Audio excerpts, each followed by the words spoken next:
Good afternoon to everyone. To everybody, I would like to welcome you on the fifth round of the FIDE Grand Prix tournament in Paris. Yesterday there was a rest day at the tournament. All the players had an excellent opportunity to recover their energy. I hope that they have prepared very well for today's round, and I will be today the whole day to give my opinion what is going on in the tournament. First of all, I would like to remind you about the tournament situation. After 2 wins in a row, Vasily Ivanchuk has managed to caught up Boris Gelfand, and now these players are leading the tournament field with 3 out of 4.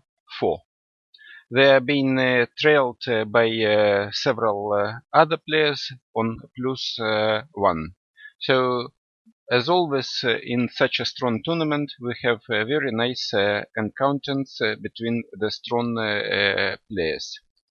And I would like to start with the first game of the round. This is the game Nakamura-Freycinet.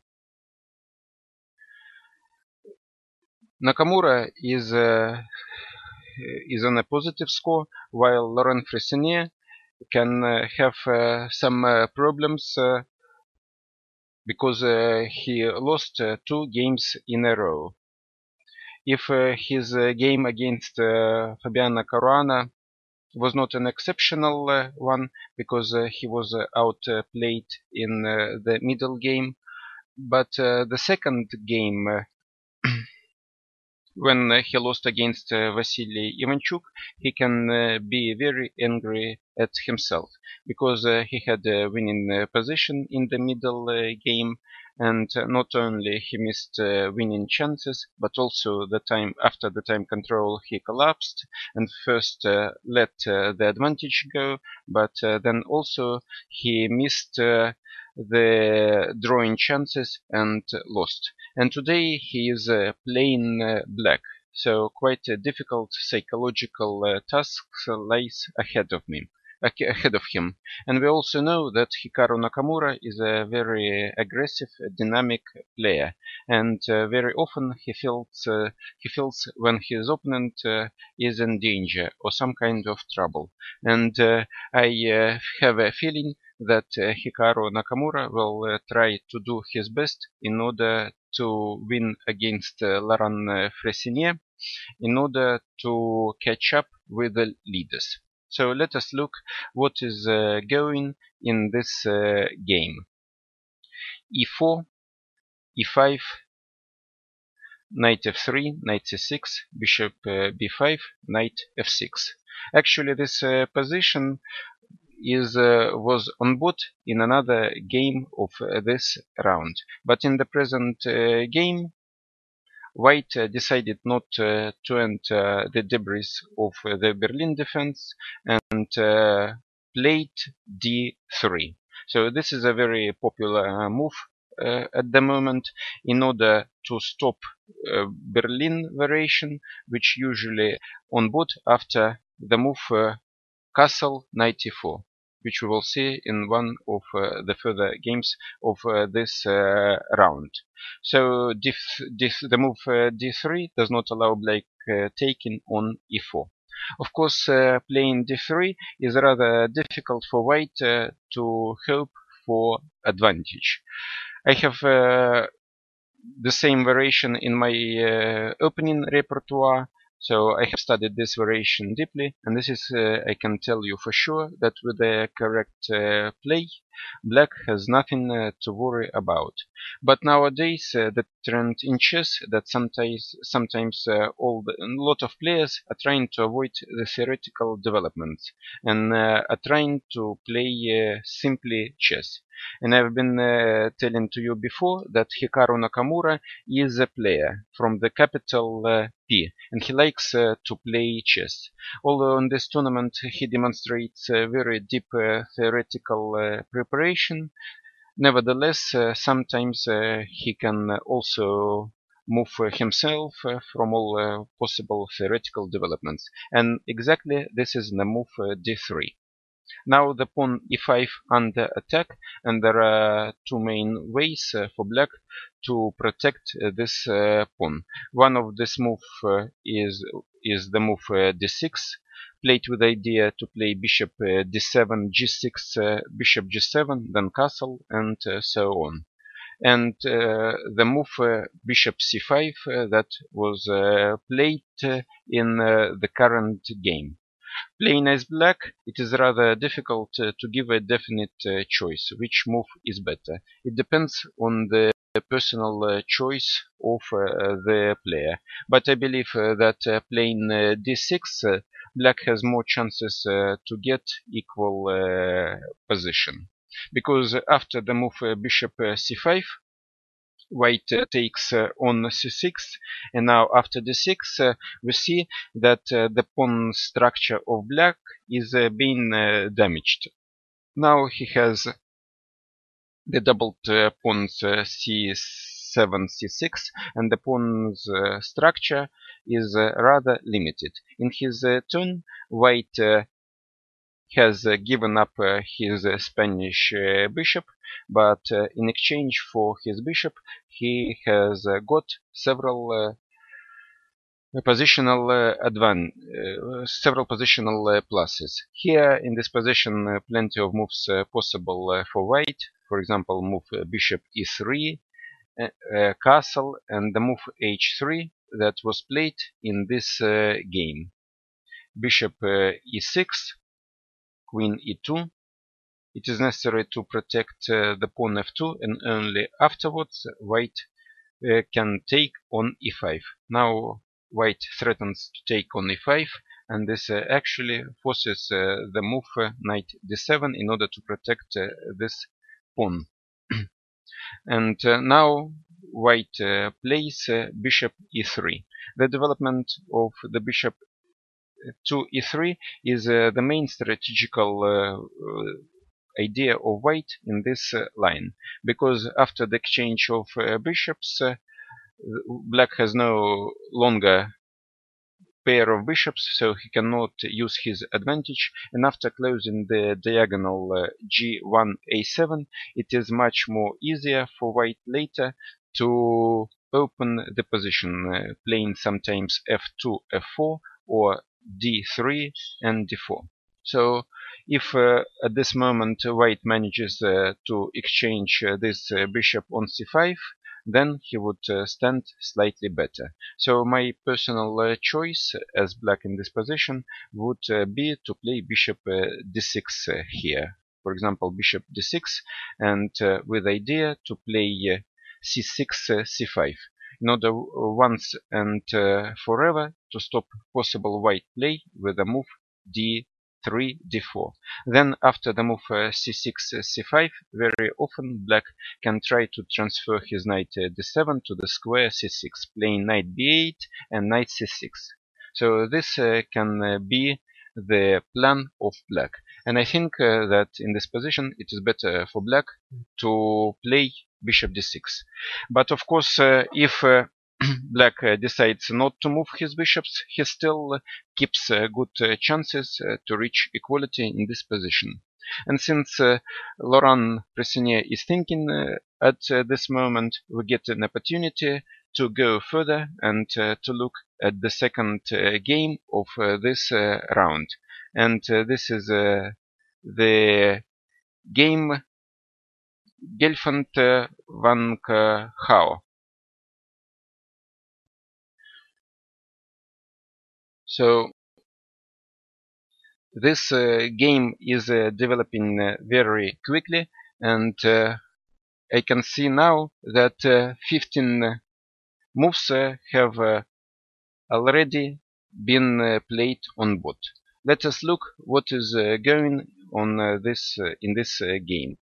d4, knight f6, c4, e6, knight f3, d5, and now we have the queen's gambit on bot, and after knight c3, c5, Van Hao is playing the move that can lead to the Tarish defense after c d5, e d5.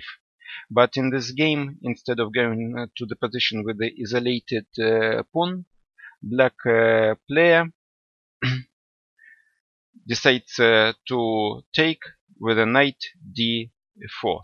And now we have quite unusual structure, which is looking similar to the Grunfeld defense, with the only difference that the bishop is not developed to g7, but remains on f8, and it can be developed to e7 or any other place.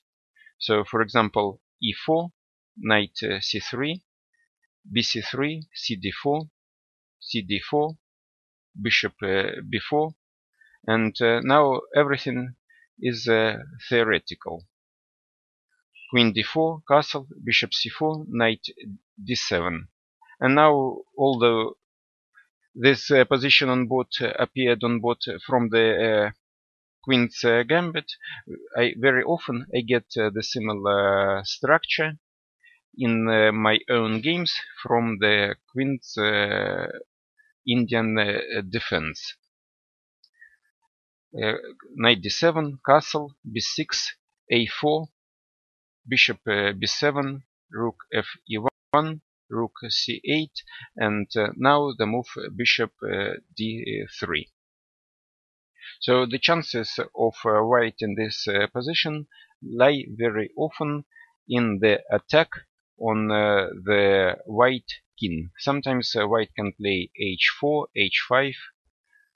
If he allowed, he can play h6. Very often the queen can go to f4, then later to g4. The knight f3 can be transferred. Also, it is necessary to look for some tactical ideas connected maybe with the pawn sacrifice d5, e5, e5 with idea e6.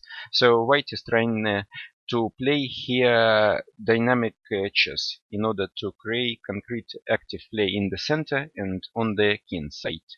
Meanwhile, black must try to stop this kind of activity of black and to try to stabilize position, and maybe to exchange some pieces if possible, or if possible to organize the pressure on the pawn d4. And at the moment we see that the knight d7 is not optimally placed on d7 because the knight is doing nothing. So black in this game decides to transfer this knight to the better square, and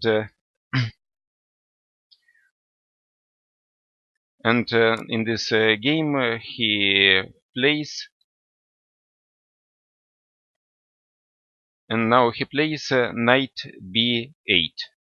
So this is what I was telling about. So the knight from d7 now goes to the square b8, and now I can press on the button and we can see a little bit on the video on this screen. So Gelfand van Hao, after the move knight b8, white is now thinking how to try to neutralize black pressure. So he wants to play knight c6, maybe later queen d7 or queen d6, rook d8, and to try to attack the pawn d4.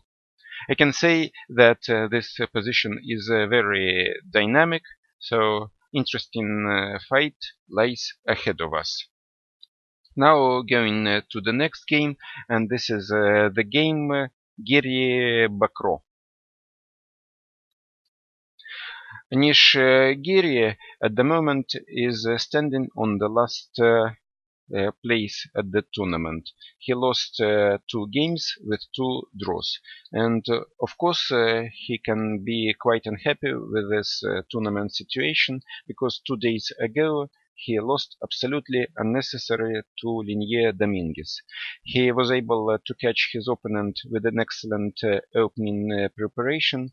21 move played was according to his theoretical analysis at home, but then he made 2 quick decisions and he made a mistake. And then in 2 moves after his mistake, he could resign. So basically, he lost without any fight. And now playing white, definitely he will try all possible in order to win against Etienne Bakro. He is also not playing best in this tournament. At this tournament, Anish is being helped by another Dutch player, very young and talented, Robin van Kampen. And Robin is working very hard.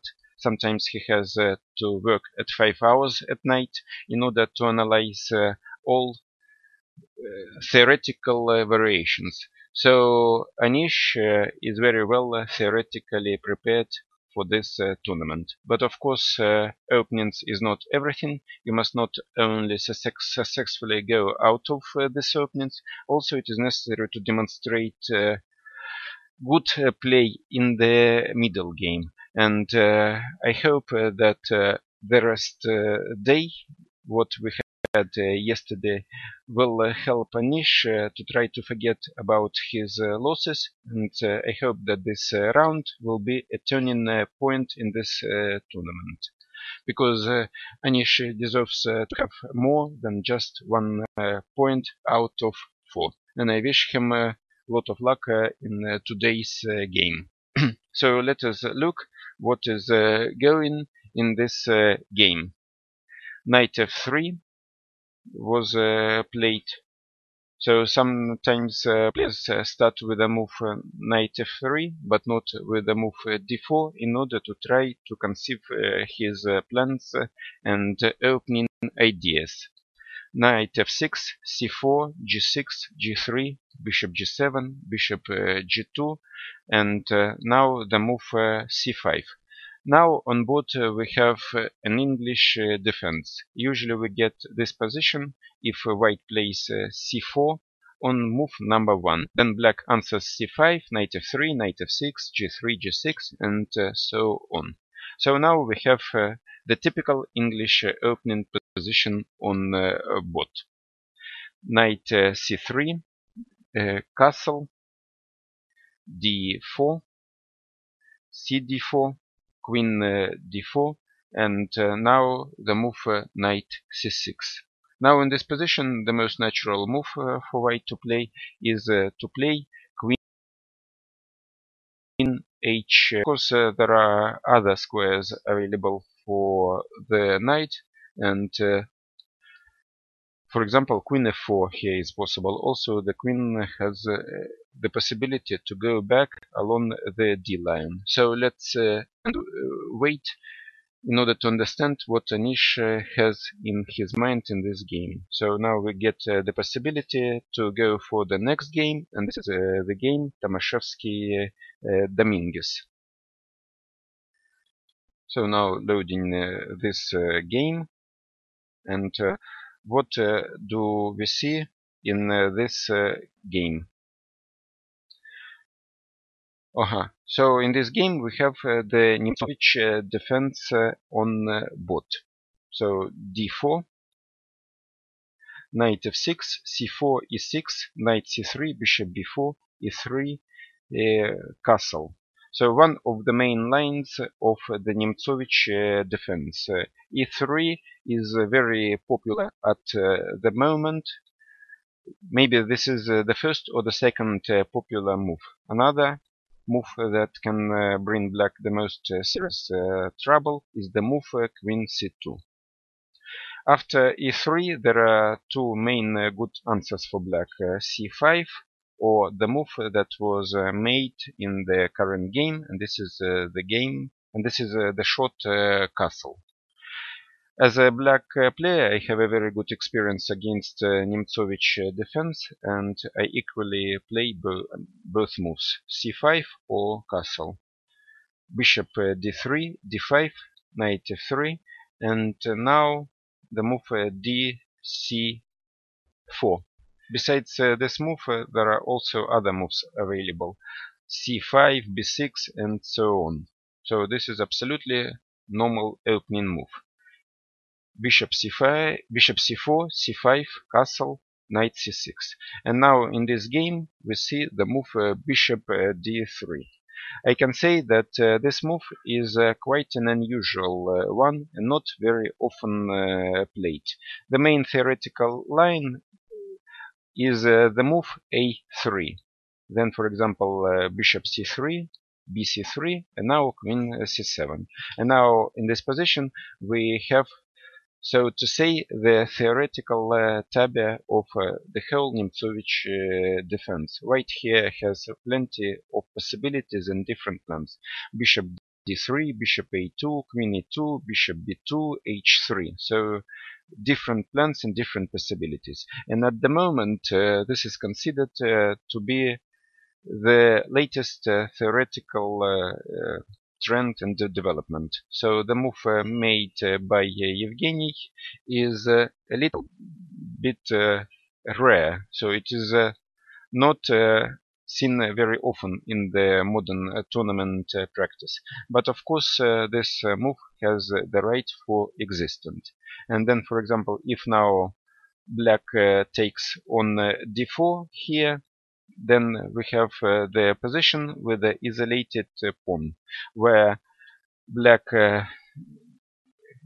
has a very good play against the isolated pawn. Later he will try to block it, but meanwhile white can develop the attack on the black king, trying to use the control over the center and open lines and diagonals.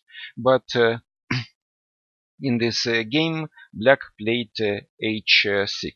I saw that this move was played by Dominguez very quickly, so it means that he is in well-known lines for him. So now a3, bishop a5. Now it makes no sense to take on c3 because the inclusion of the move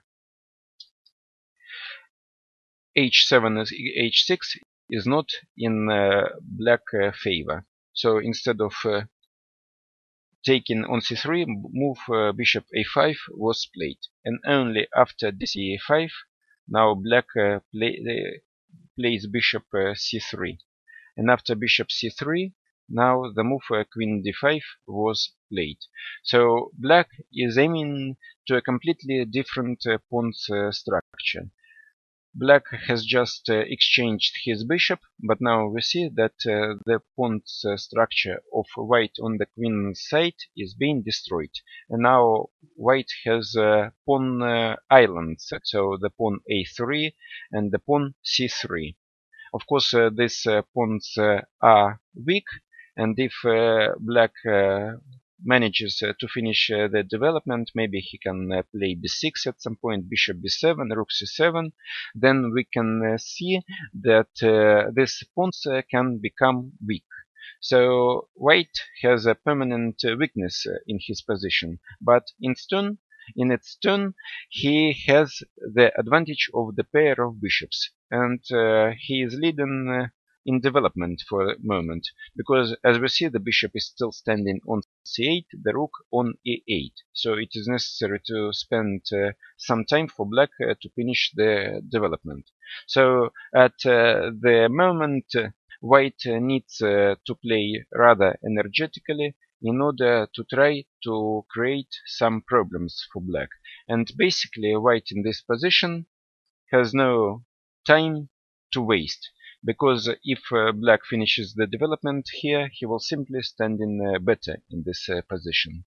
So Yevgeny is thinking at this moment, because this variation is pretty rare, and I believe that the players will be very quick out of their home preparation. So exactly in this moment they need to start thinking, because you cannot foresee many things at your work in home. So at this moment white is thinking, so it gives us the possibility to switch to the next game, and this is the game Caruana Ponomarev.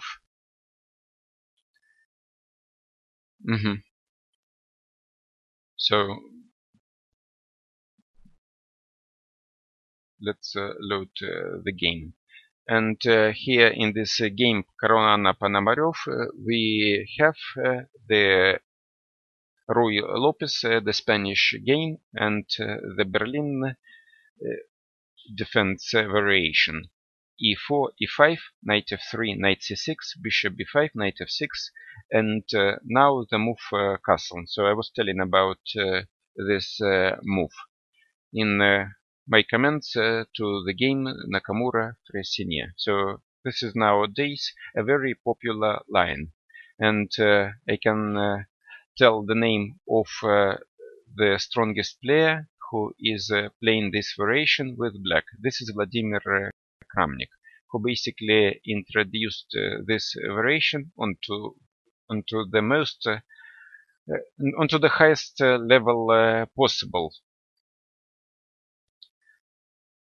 So after knight e4, d4, knight d6, bishop c4, dc6, d5, knight f5, queen d8, king d8, and now we have the basic position of the Berlin variation, so called. I don't like this variation with white, and it is very difficult to understand and to evaluate this variation very correctly and in an exact way, because in this position white has a better pawn structure and control over the center. Also, the black king has lost the right to castle, but in its turn white does not have the light squared bishop, so it can give black some kind of advantage. So the play in this ending is very difficult to understand and very tricky. Lot of different plans and moves here are possible, but still for the moment no one has demonstrated the clear way for advantage, and also nobody demonstrated the clear way for equality in this position. So all the players are trying to play different lines, and sometimes they are finding one attacking possibility, one attacking resource, then they are starting to play it. Then in its turn, black players find a good defensive resource, and this variation goes out of fashion. And this is a non-stop circle, with one variation going into fashion, another variation is disappearing out of tournament practice. And still nowadays, this variation is very popular. So in the game it was played h3 here, h6, rook d1, king e8, knight c3, bishop d7. Quite an unusual square for the bishop. Mostly black develops this bishop to e6 and later plans to play rook d8. So these are small nuances, quite difficult to explain to any person who is not really deep into this variation. bishop f4, rook d8, and now white decides to exchange his e5 pawn for the pawn c7. So now he plays the move e6, bishop e6, bishop c7, rook d1, rook d1, and now the move bishop e7. So it is pretty possible to say that black is already out of the opening, and the position looks pretty normal for me. But of course, Fabiano Caruana is not a player who just goes into variation, into a certain position, and he must have prepared something here for himself in order to try to fight for advantage. The last game of today, this is the game Ivanchuk-Grishuk.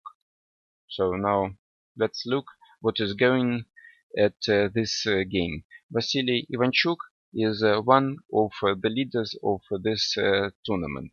If in the first two rounds he made quick draws, but actually it was a very good tactical decision from his side, because he has managed to save the energy, and after this quick draws he was able to win two games in a row, and both of the games were quite similar. He had some problems in the opening and in the middle game. In both of the games he was standing worse. Even in the game against Fressinet he was losing.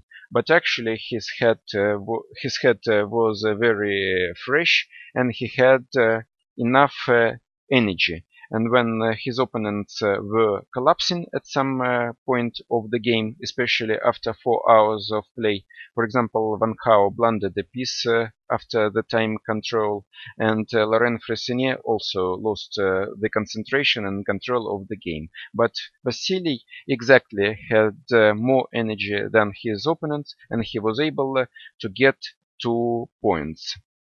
And the last win was with white pieces. So in this game, Vasily is playing white, and of course he will try to improve his tournament situation further, and maybe to get into +3. Alexander, meanwhile, is the player who made all the draws in the tournament. And for example, in the previous game against Fabiano Caruana, he was standing better for the most of the game, and in the time trouble he also missed several winning possibilities. So he can also be unhappy with the number of points he has now. So and also it is necessary to say that Alexander lost a game to Laurent Fressinet. That game was quite painful, because he was standing better in the middle game, but made a lot of mistakes in the time trouble and lost. So let's see and look what is going in this game Ivanchuk-Grishuk. D4, knight f6, c4, g6, knight c3, d5. Now we have Grunfeld defense on board, and in most of his game in this tournament, Vasily is trying to avoid the theoretical discussions. So he is moving away from all main theoretical variations. And since Vasily has a huge knowledge, very good memory, he can play almost everything. And the move bishop f4 is a relatively rare move. So bishop g7, e3, castle, rook c1. In this game, Alexander Grishuk chooses quite an unusual plan for the Grunfeld.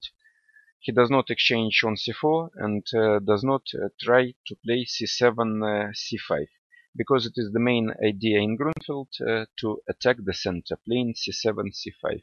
So instead taking on c4 or playing c5, he decides to attack the center and force white to take on d5. But of course, white doesn't play according to the black idea, and he plays c5. So the character of the game has completely changed, and now instead of the Grunfeld defense structure, we have a, we have a type of the Slav defense, which usually we see from the Queen's Gambit.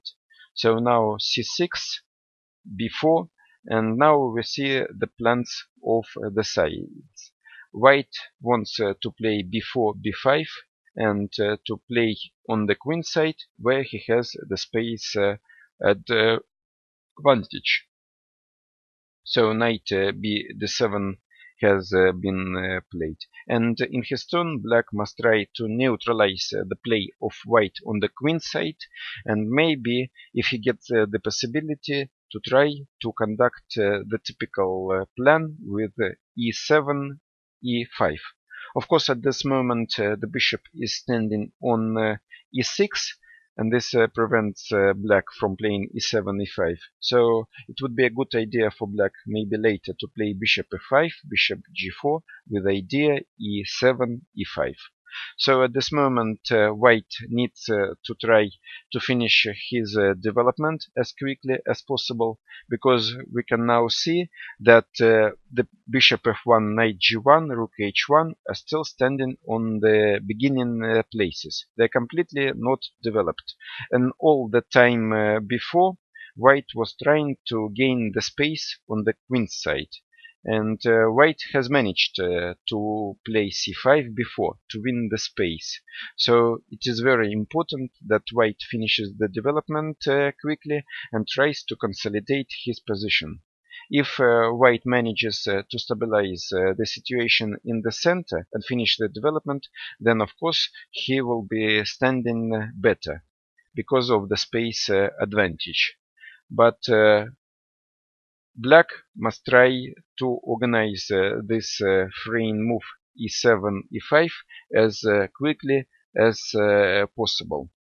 So at this moment Vasily is thinking, because for example the most natural move, like for example the move knight f3, can be answered by the move knight h5, attacking the bishop on f4. Then later the bishop e6 going away, and white and black is ready to play e7, e5 immediately. So Vasily must make a critical decision at this moment how to finish the development in the most efficient and secure way. So we have just made a full circle. We have looked at all 6 current games. So now we have the possibility to return to the first game, and this is the game Nakamura Fressinet. So let us look what is going on board there. So we have left the board when white played bishop e3, and I suggested that black plays bishop d6 in this position. But this move was not played on the board, and black decided to play f6. Frankly speaking, I don't like this move much, because after the exchange on c5, knight c5, queen e3, queen e7, knight c3, castle, we have this position on board, where black has not managed to establish the control over the white center. And now white can castle to the queen's side, for example. And then he wants to play d3, d4. And after exchange of the pawn e5 to d4, white will have the pawn's majority on the king's side of the board. Potentially, he has also the possibility to create the passed pawn in the center. Meanwhile, black has 4 pawns on the first three lines A, B, C against 3 pawns of white. And 3 pawns in this position are neutralizing the 4 pawns of black. So I believe that this type of structure is quite favorable for white. So I believe that white here is standing slightly better in this position. So Hikaru Nakamura is thinking at the moment, because besides the move castle here immediately, he must also look at another possibilities. And another interesting possibility is to try to go for attack of the black king.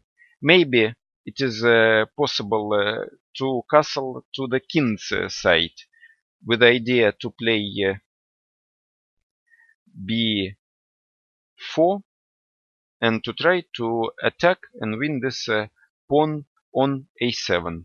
Also, when the kings are situated on the opposite parts of the board, here white has castled to the king side and black to the queen side, it is much more easier to develop the attack. At this moment, it looks nice to play b4 here. Unfortunately, this move is not working because black has the move knight a4 at this moment. And after knight f4, queen b4 check, and black wins the pawn. So Hikaru at this moment is thinking, and he must take a principal decision where to castle and which character of the game he wants to choose. Or he wants to play positional chess, castling to the queen side and later play in d4, or he wants to castle to the king side and go for attack. Now let us him think, and before he makes his move, we have the possibility to go further. Let's look at the game Gelfand Van Hau, because this game is developing quickly, and now 2 extra moves are made on bot. After knight b8, I told you that black wants to play knight c6 in order to attack the pawn on d4.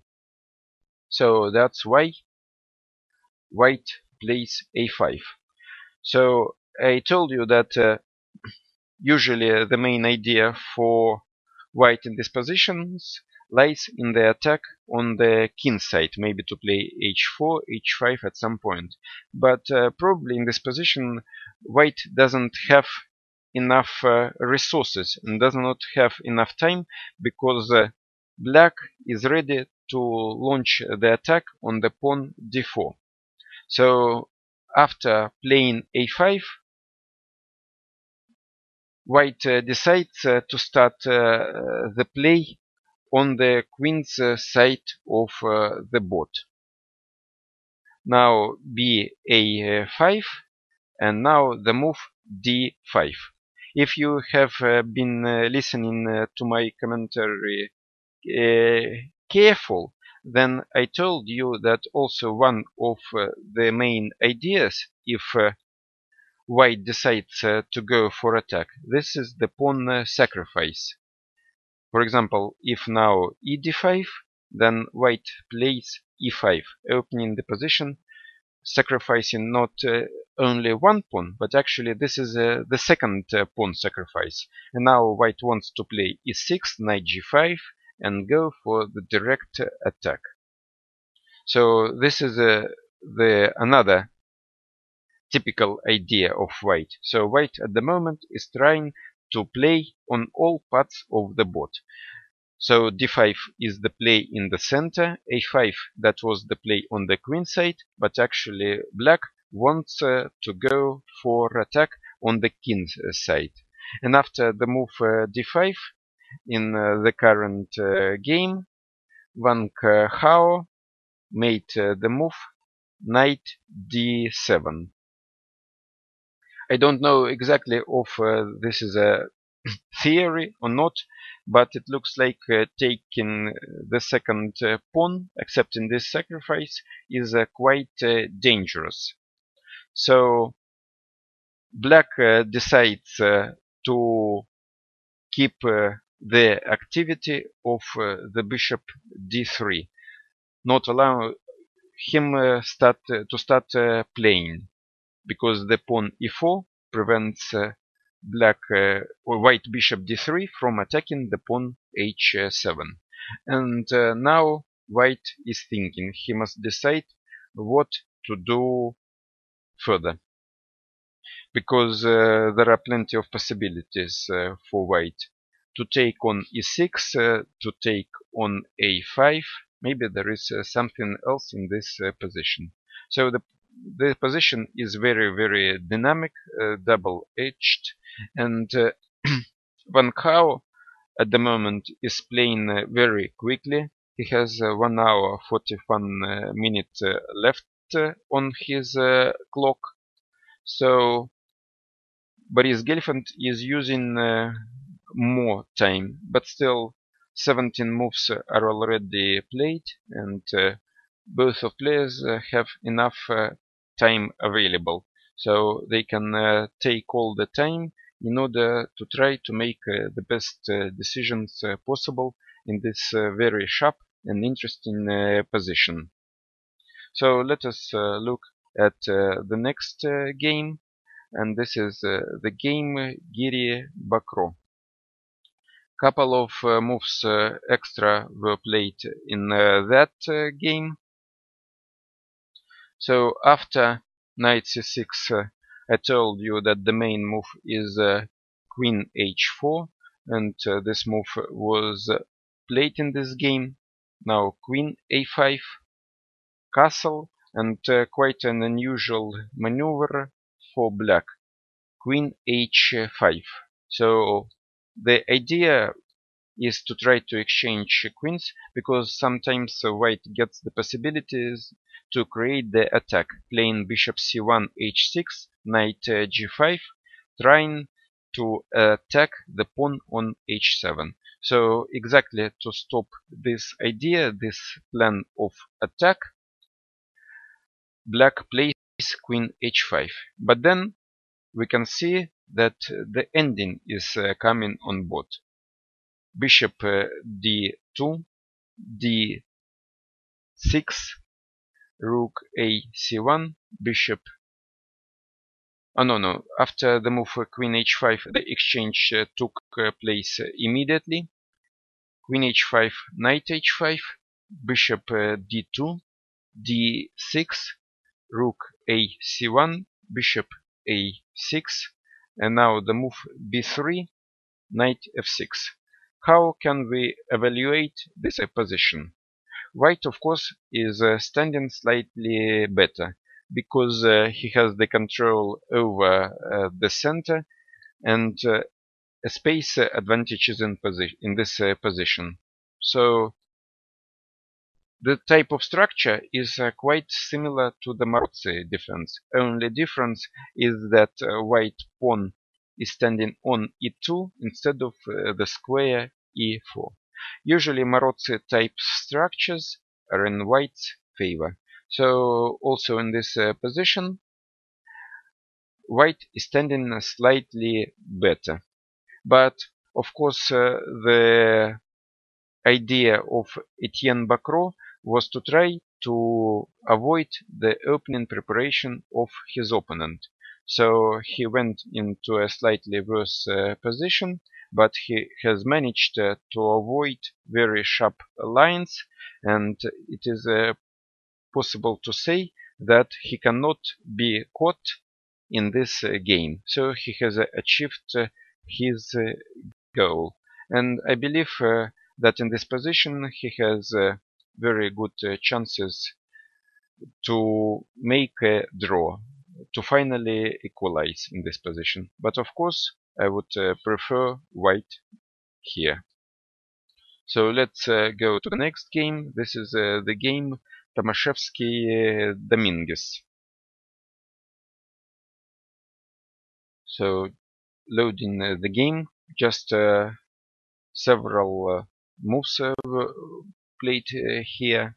One of them is the move Queen C2, and now rook. So black tries to win some time attacking the bishop on d3, and then he is ready to take the pawn on c5, and black bishop, instead of the square b7, can be developed quickly to the square d7 and e8.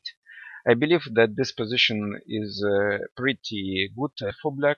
I don't see anything direct and concrete how white in this position can put serious problems for black.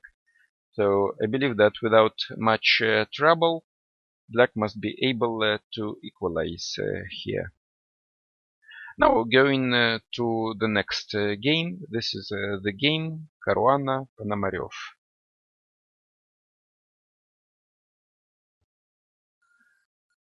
Just none of the moves were played there.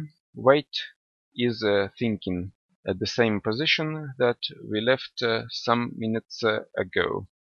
And going now to the game Ivanchuk-Grishuk.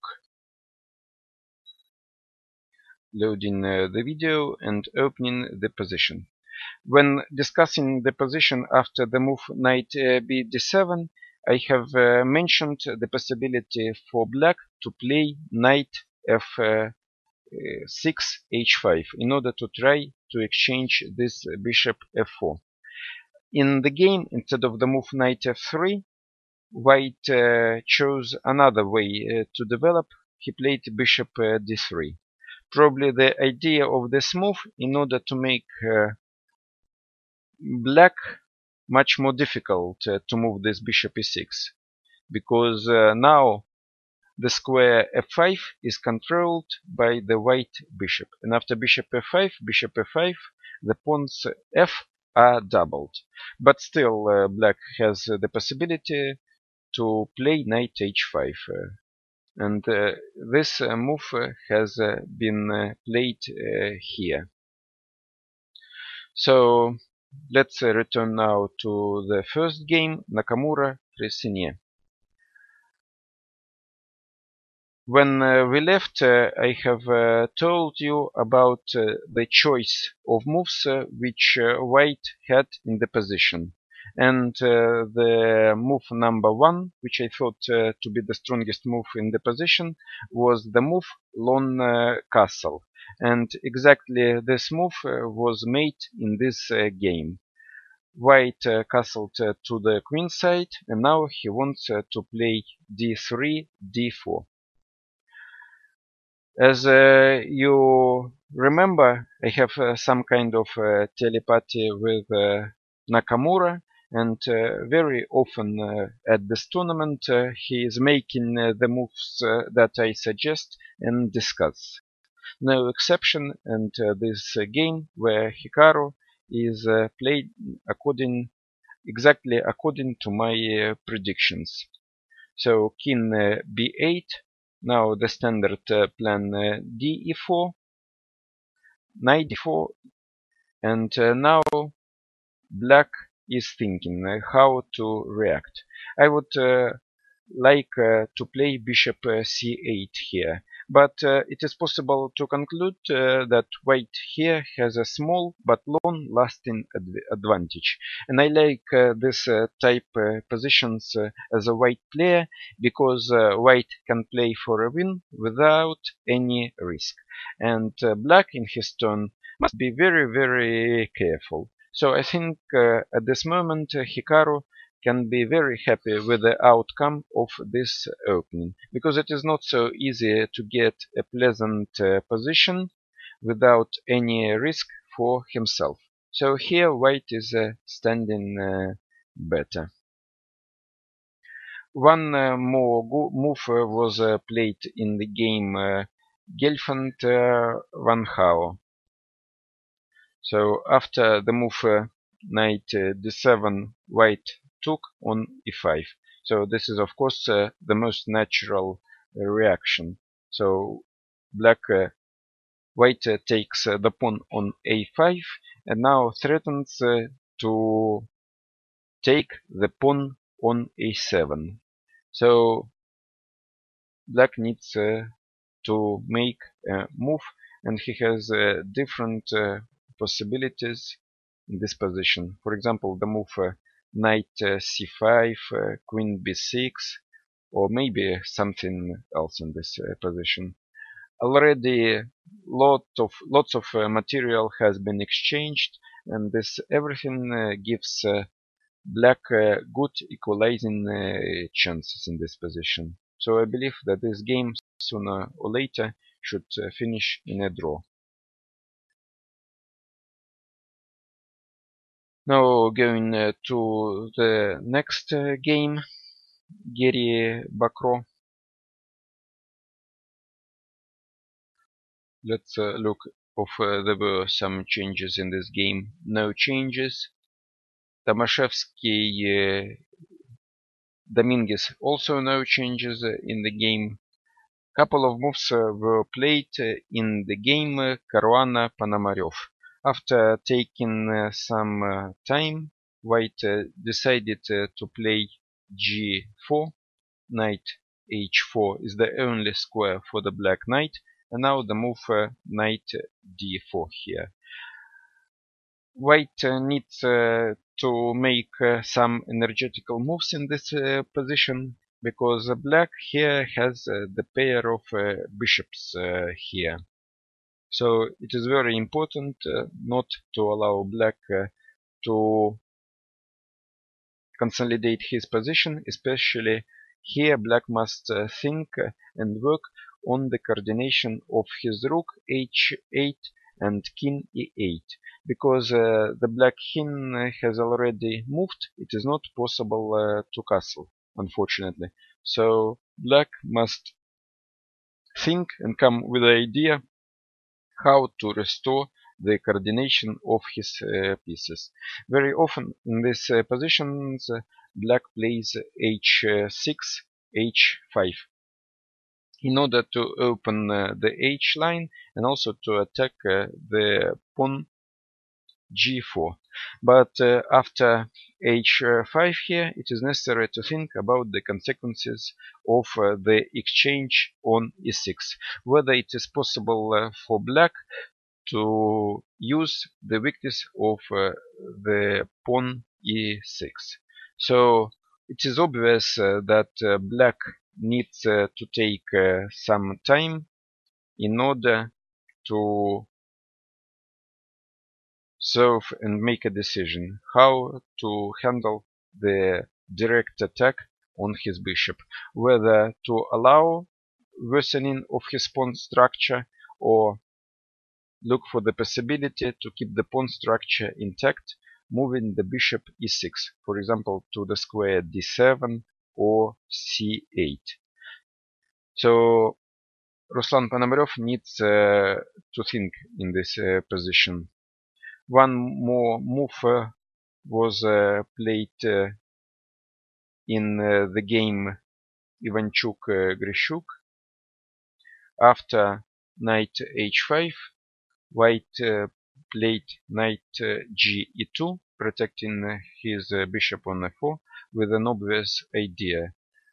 Knight f4, knight f4, and then there is a direct threat to take on e6 and spoil the black pawn's structure. So before exchanging his knight h5 for the bishop f4, it is necessary to solve the problem of the bishop e6 first. And the most natural move in this position would be to play f6 here in order to have the possibility to move the bishop to f7 and later to play e7, e5, because the move f6 is in favor of the black main strategical idea in this variation is to play e7, e5. So I believe that the move f6 can be played, and this is the candidate move number 1. But of course, after playing f6, it is necessary to calculate some variations like h4, knight f4, knight f4, bishop f7, h5, and if g5, then h6, for example. So you see that it is necessary to make some calculating work. Maybe this is everything already a theory, I don't know. But Alexander here is taking some time to make his move. So basically he is calculating a lot of things, a lot of variations here. Also another way is to regroup the pieces is, for example, to play rook e8 here with the idea to take on f4 and also preparing the square f8 for the knight. Then also after the move rook e8 we can regroup our pieces, and also the move rook e8 is played to support the pawn e7 and eventual the move e7, e5. So in order to realize our main strategical idea in this position, we have different possibilities and resources here.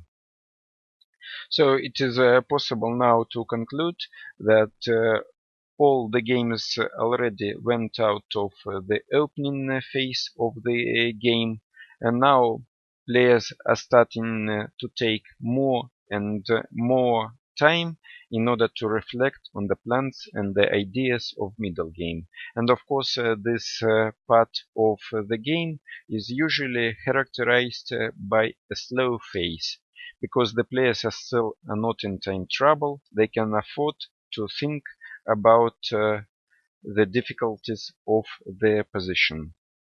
So it is possible for me now to take a short break, and then I will be back in a couple of minutes to continue updating you on the developments of the FIDE Grand Prix tournament.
Good afternoon, and now I'm back with the live commentary on the FIDE on the fifth round of the FIDE Grand Prix tournament in Paris. So there are a couple of changes in the positions on board, and let us look starting from the first game, and this is the game Nakamura Freycinet. After exchange on d4 and knight d4, black has made quite an unusual move, knight d7. I thought that black would play bishop c8, connected with idea rook h e8.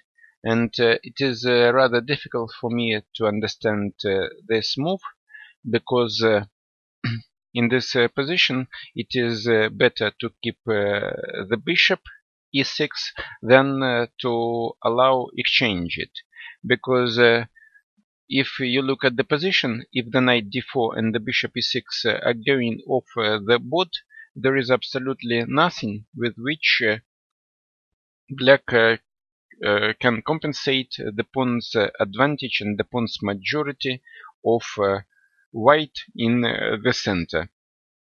So after the exchange on a6 or without the exchange, white will be simply standing much better in this position. And the move f4. White is not in a hurry to take on e6 immediately, because the bishop e6 now has no any square to go. For example, the move bishop e7 can always be met by the move knight f5. So, for example, bishop f7, then knight f5.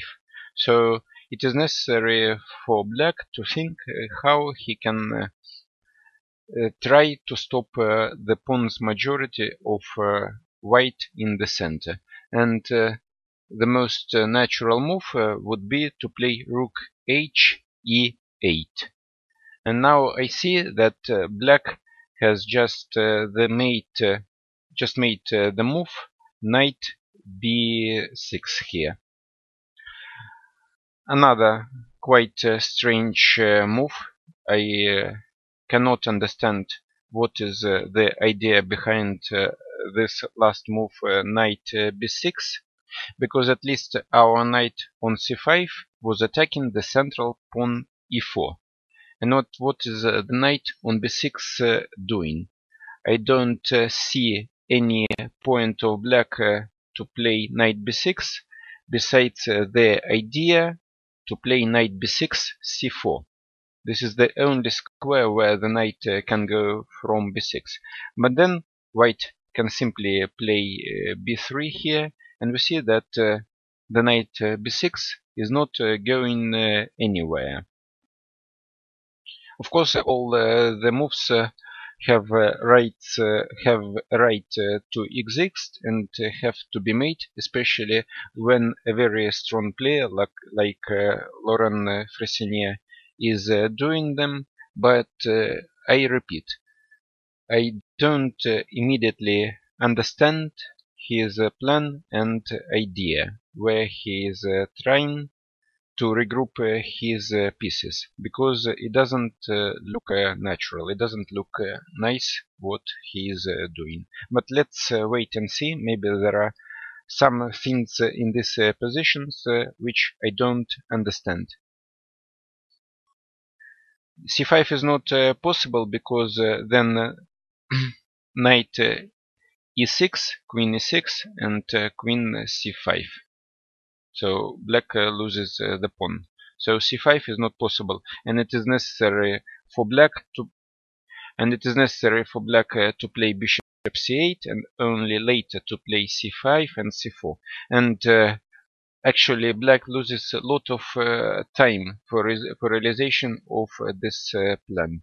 And I have a feeling that this is not working. But let's see and wait. Maybe it is simply a brilliant play of black.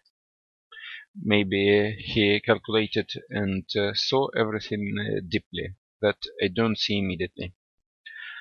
Okay, now going to the next game. This is the game Gelfand Van Hao.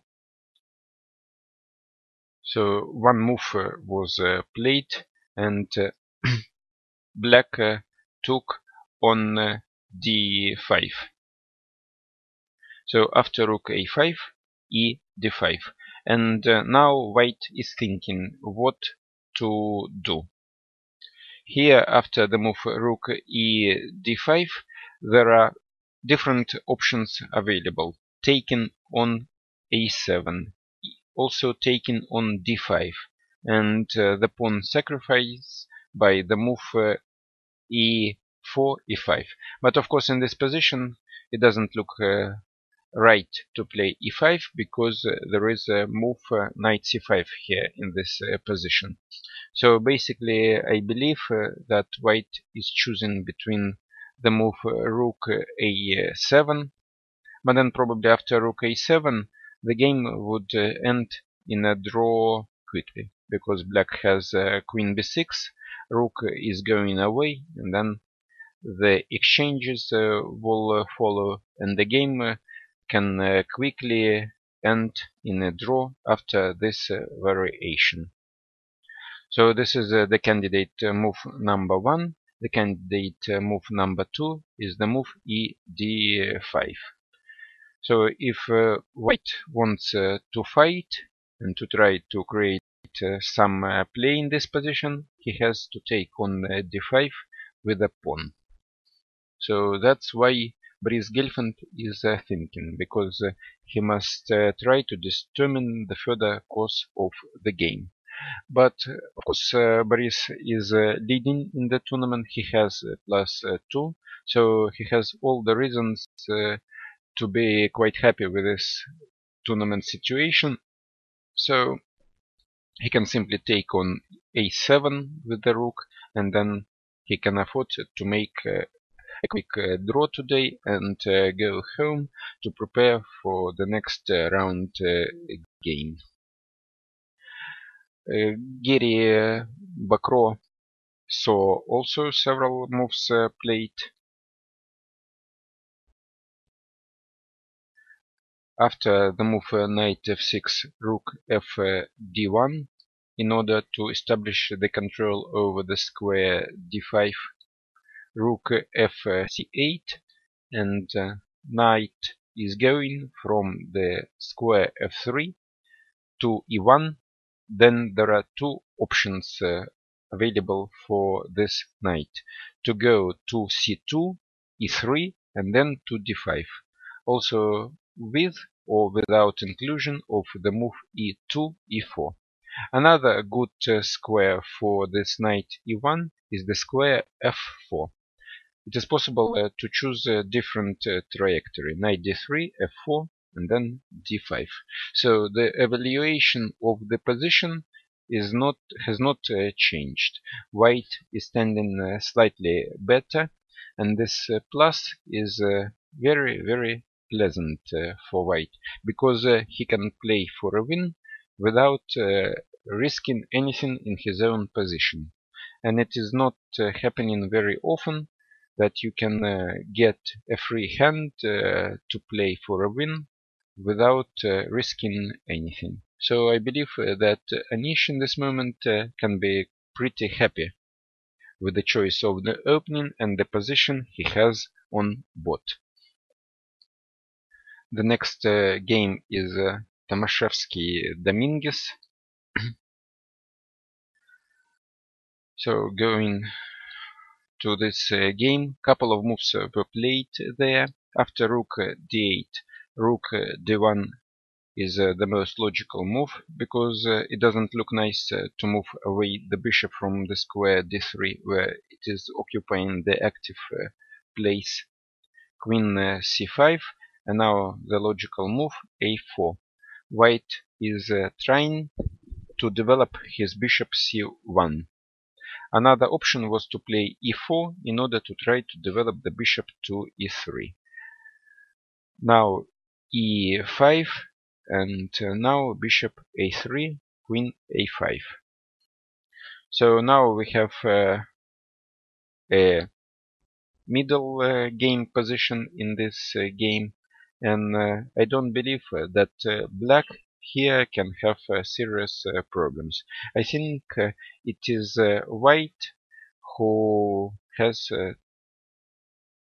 to be careful maybe in the future in order not to find himself in a worse position, because his pawn's structure is damaged. So it is necessary for white to play rather accurately. So interesting option for white would be now to play bishop b5 in order to try to exchange on c6 in order to get the similar pawn structure. Then the position would be equal. But of course, playing bishop b5 with idea to take on c6, it means some kind of acknowledgement that the opening strategy of white has failed. I believe after bishop b5, black can play bishop g4, trying to spoil the white pawn's structure. And again, we have a complex position on board with different plans and possibilities for both sides. Yes, and now I see that the move bishop b5 has just been played. So just a little bit of logical thinking, and then you can predict which moves will be played and are being played in the current games. And after bishop b5, instead of playing bishop g4, Daniel Dominguez chose another square for his bishop. This is also a good option. So probably move bishop e6 a little bit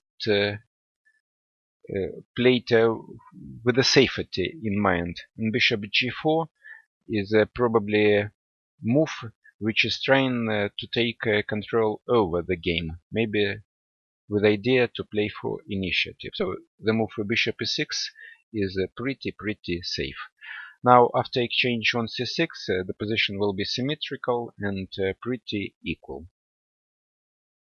So going further to the game Caruana-Ponomarev.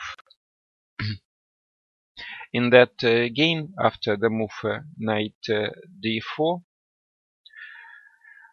I was telling you about the choice that black should have made, whether to allow exchange on a6 and spoiling his pawn structure and not.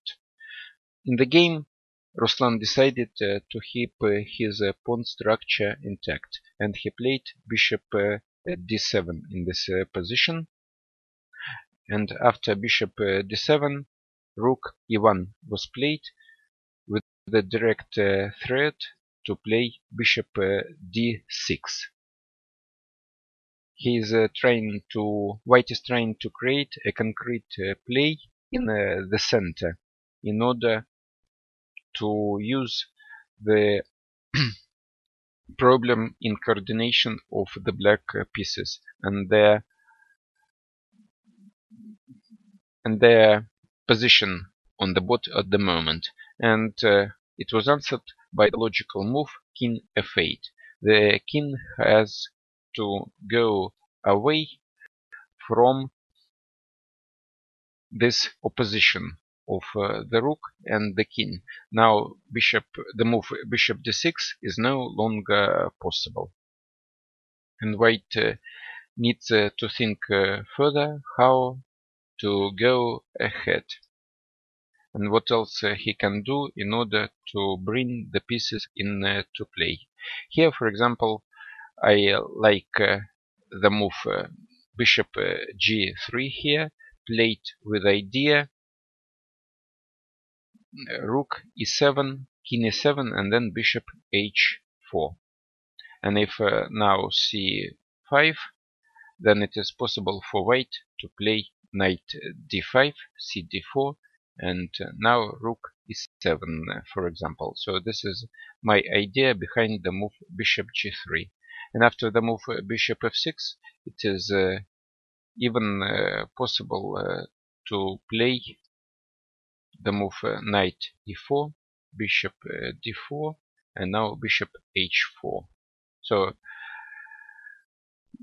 yes, and exactly this move was played in the game bishop g3 that we were just discussing it, and it has already been played.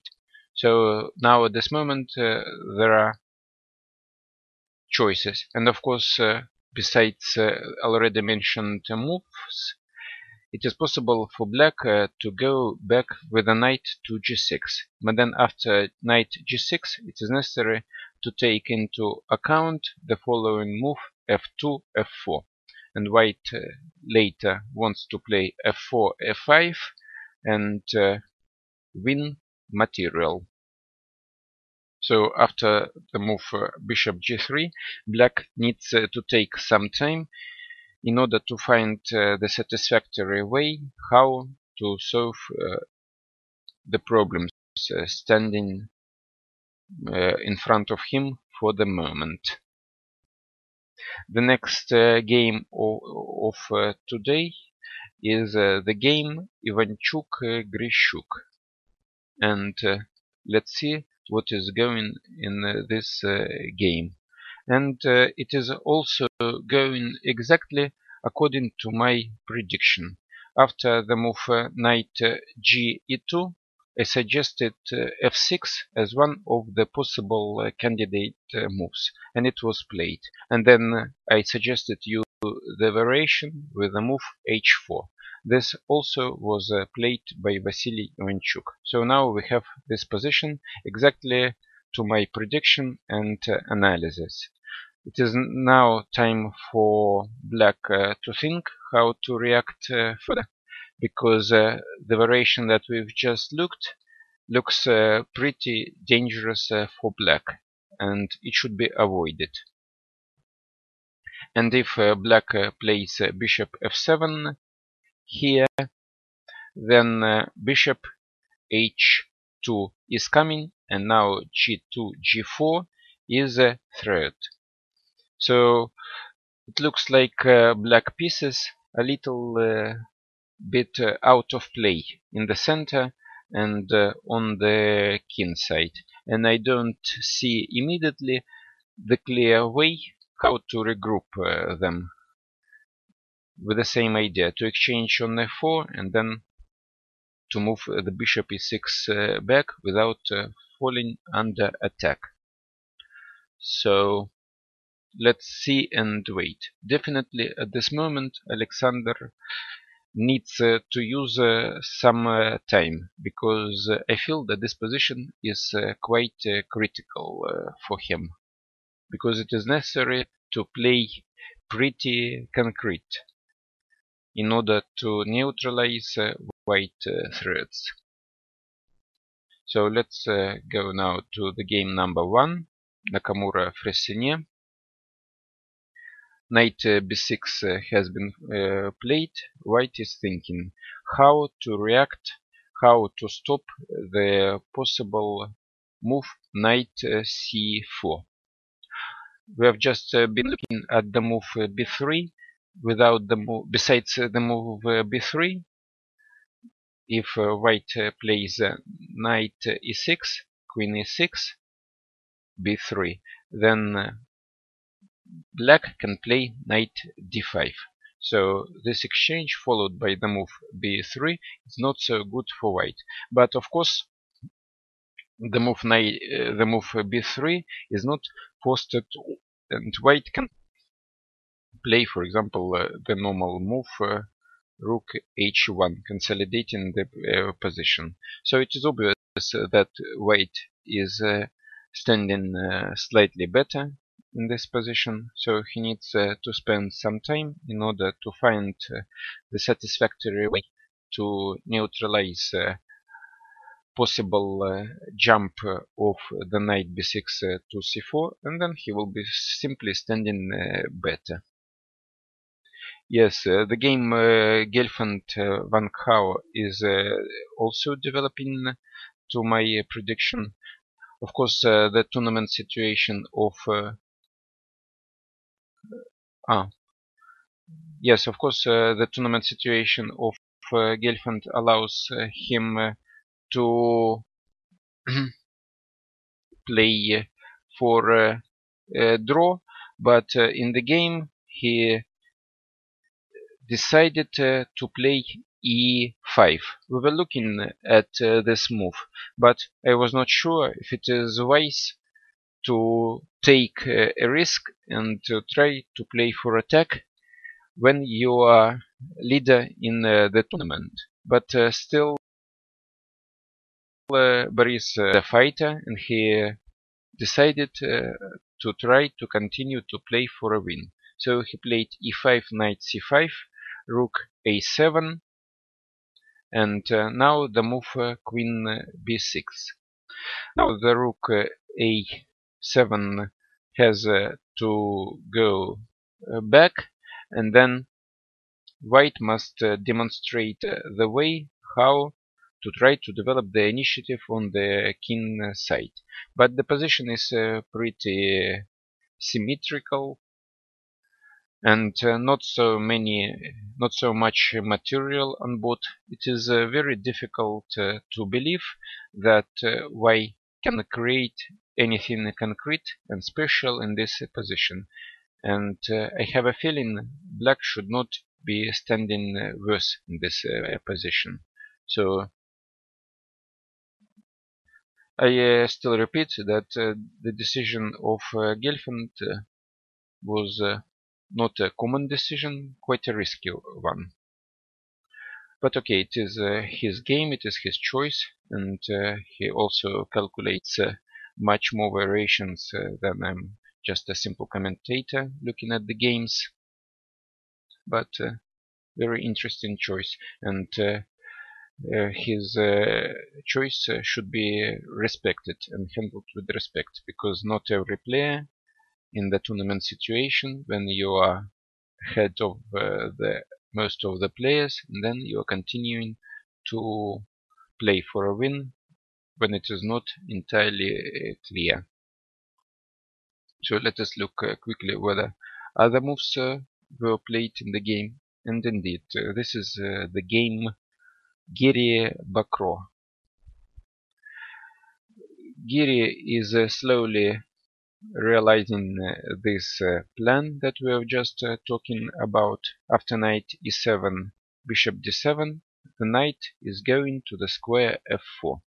Knight d3, b6, now the move h3, played with the idea maybe to play g3, g4, and to try to win more space on the king side. Rook a b8, and now white is thinking. The evaluation of the position has not changed much. White is slightly better, and his position is very pleasant to play with white here. The plus is stable. The control over the center of white is excellent. So black will have to play carefully in order to defend this position. And then one more move was played in the game, Ivanchuk-Grishuk.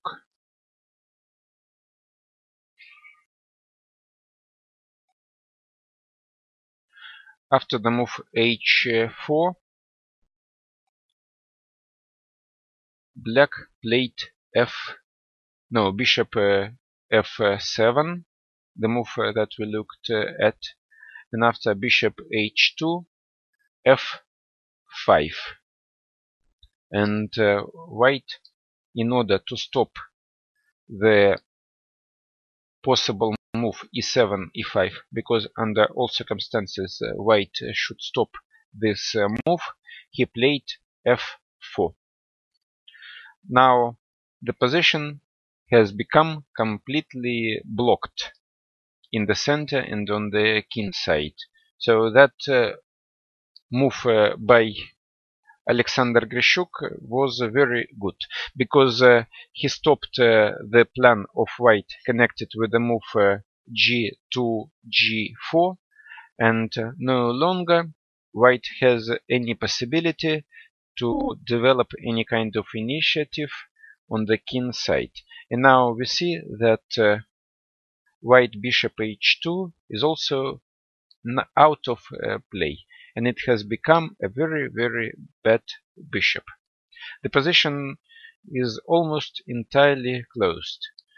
Only way of play is on the queen side. So white can play a4, b5, and then black should try or to organize a counterplay there, or just to try to block the position completely. And since almost everything is blocked in the center and on the king side, that means that this position is very solid for both sides.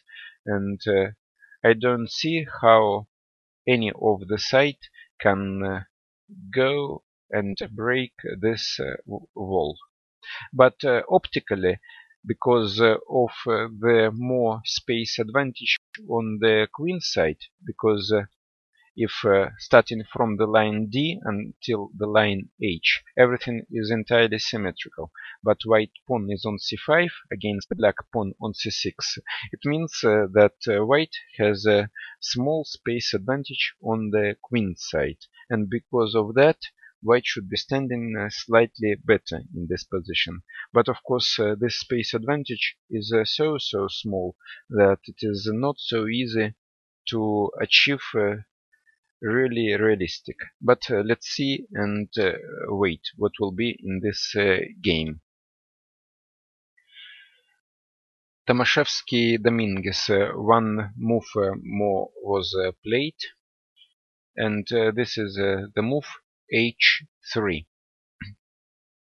After bishop e6, white played h3. So there can be only one idea behind this move, and this is the idea to stop possible play of black bishop e6 to bishop g4. And this tells that probably maybe it was better for black to play bishop g4 immediately on the previous move. But bishop g4 was not played, only bishop e6.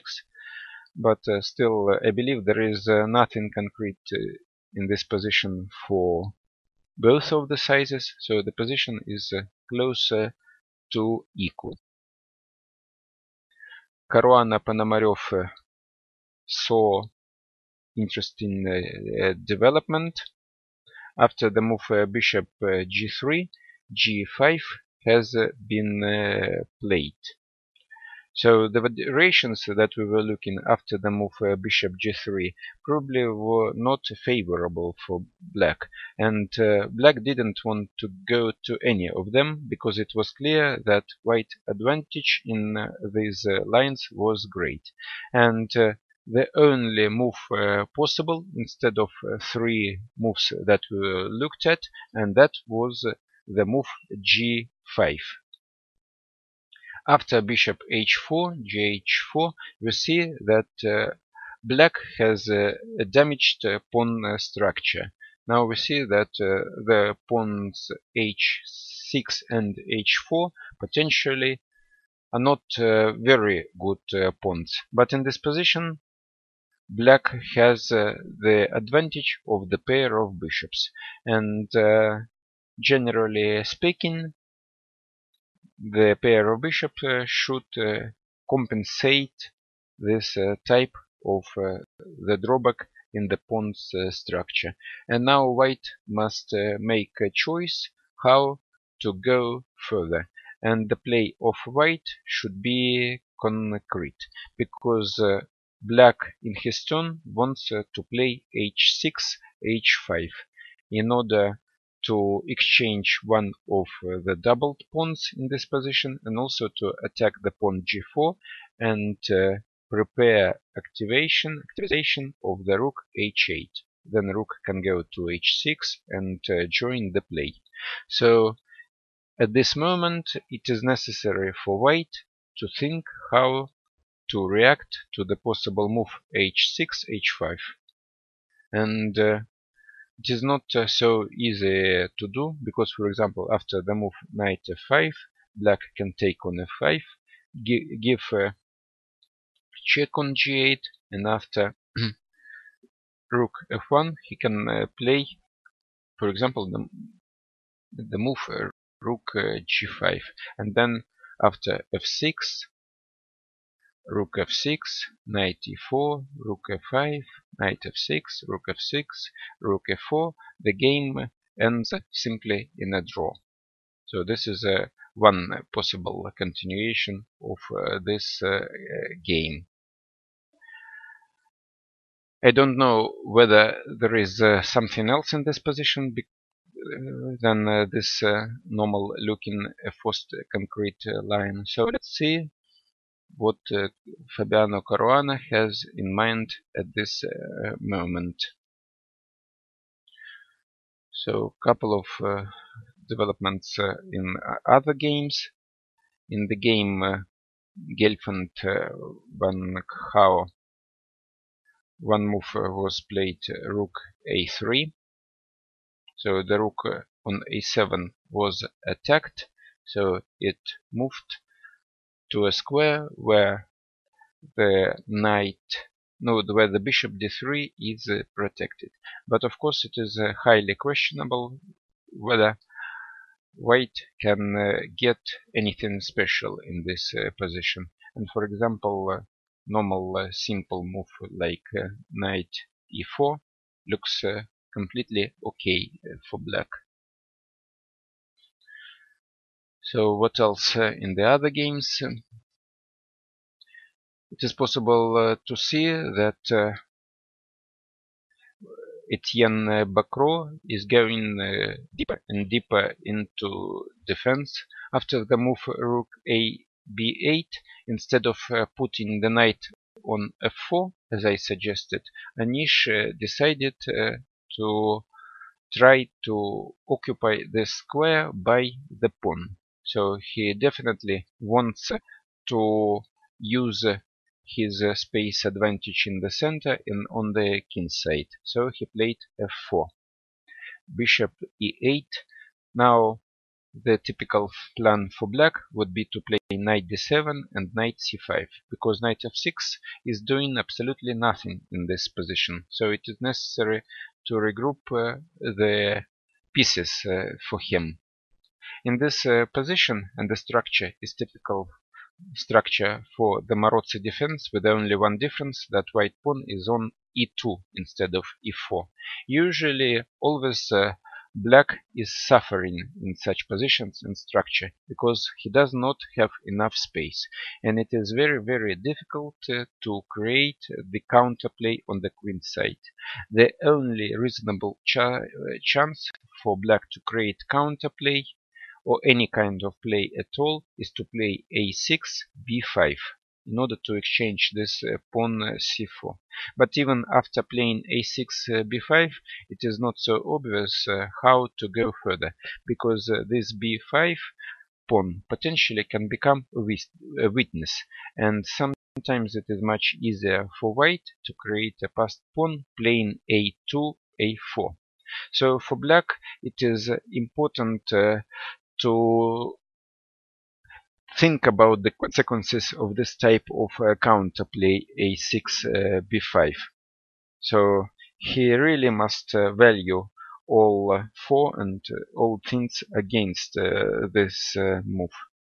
But the play for white is quite easy. He has a lot of possibilities, lot of plans possible in order to improve his position and to increase the pressure in the center and on the king side. So let us look at other developments. Maybe something else has been played in our games. Yes, one game was played. One move was played in the game Caruana Ponomarev, and after gh4, instead of knight f5, the move that I suggested, white played the move knight e4.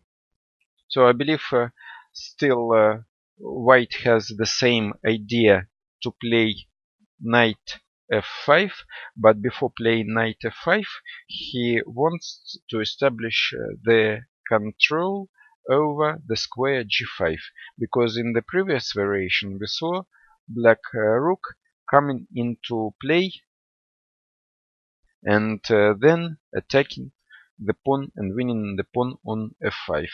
So at the moment after the move knight e4, it looks very nice to play h5, for example. And if now knight f5, hg4, hg4, and bishop f5, ga5, and now we see that white pawns are doubled. And now black can simply play f6 or rook h6, and he will be completely okay.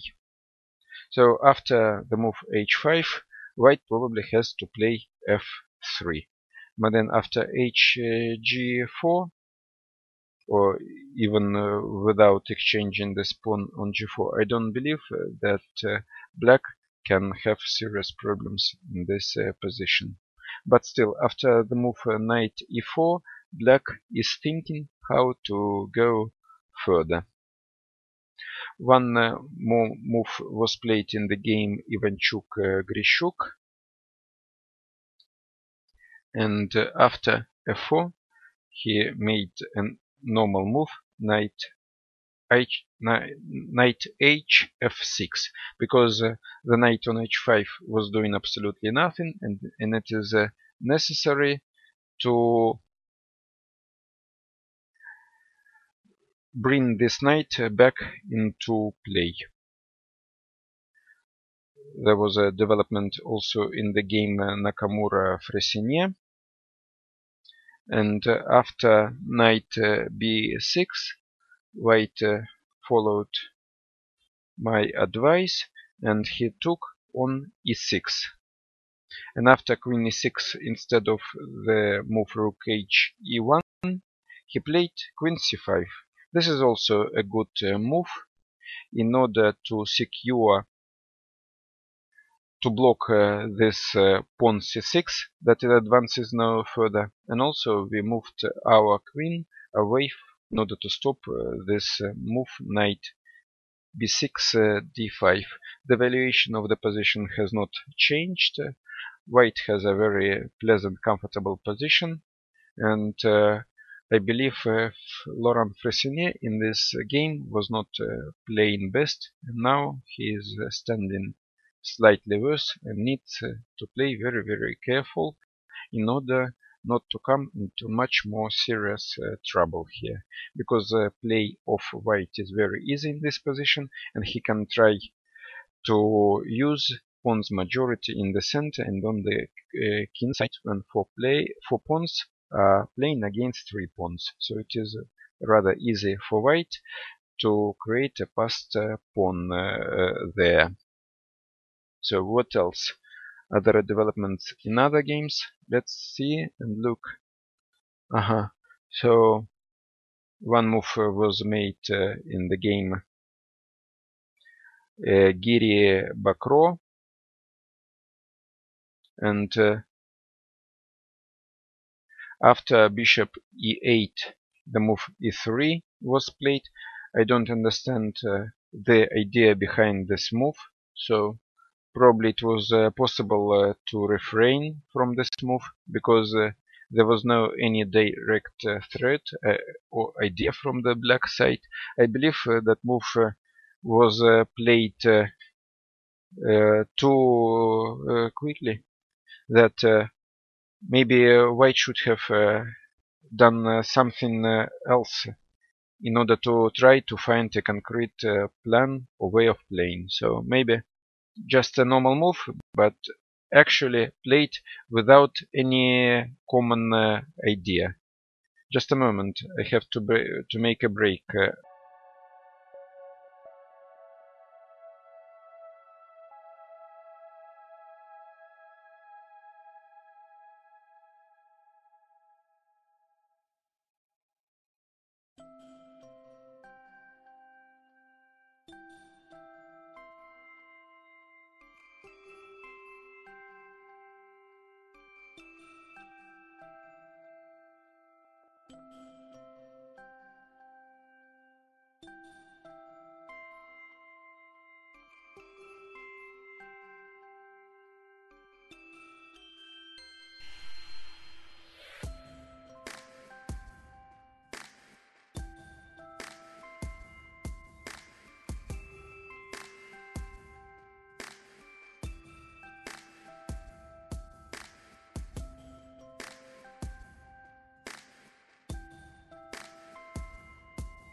I'm now back.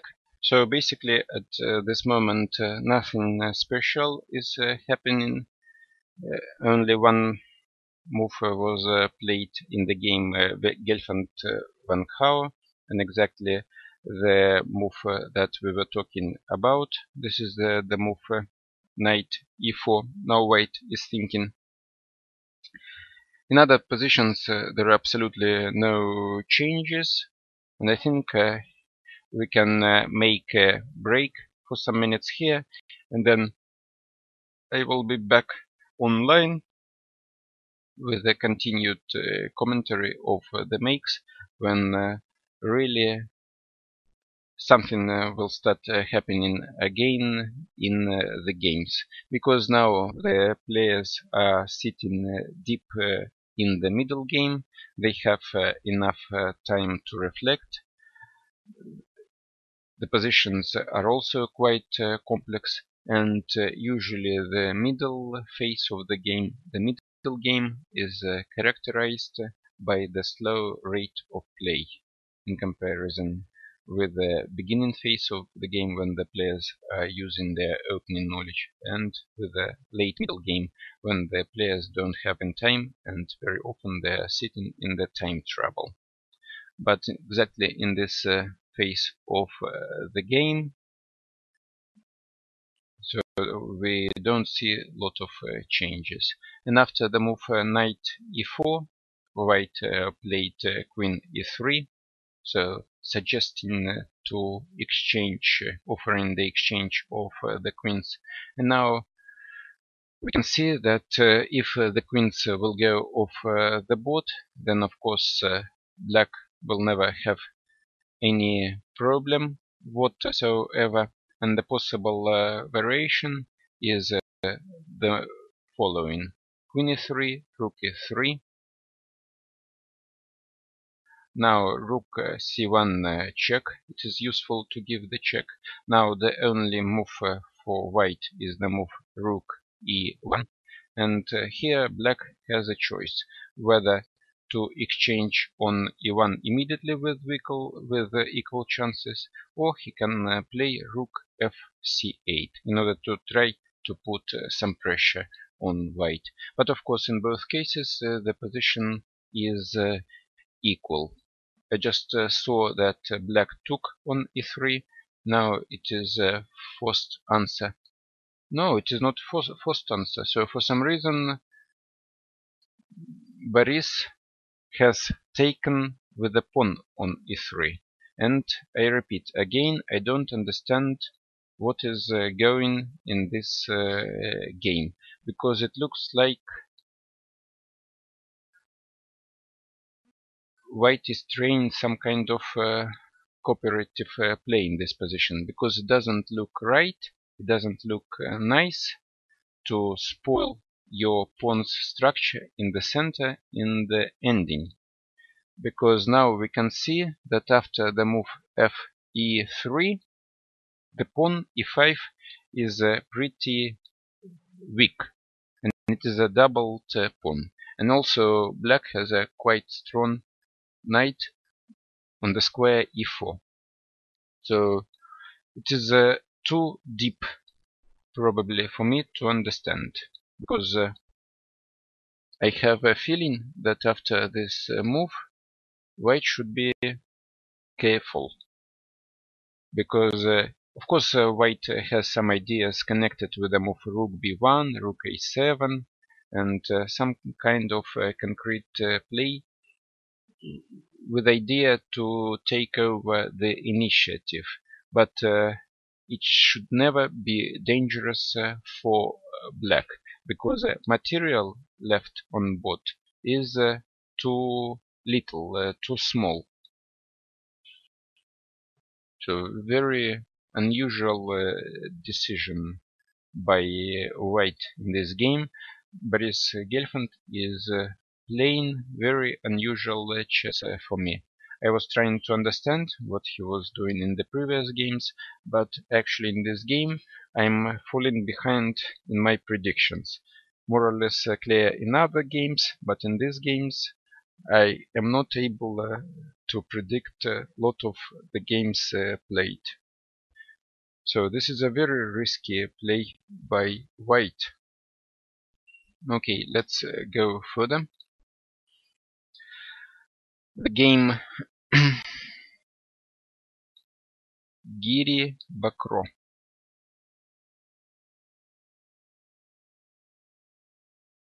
White is it is going according to my predictions exactly.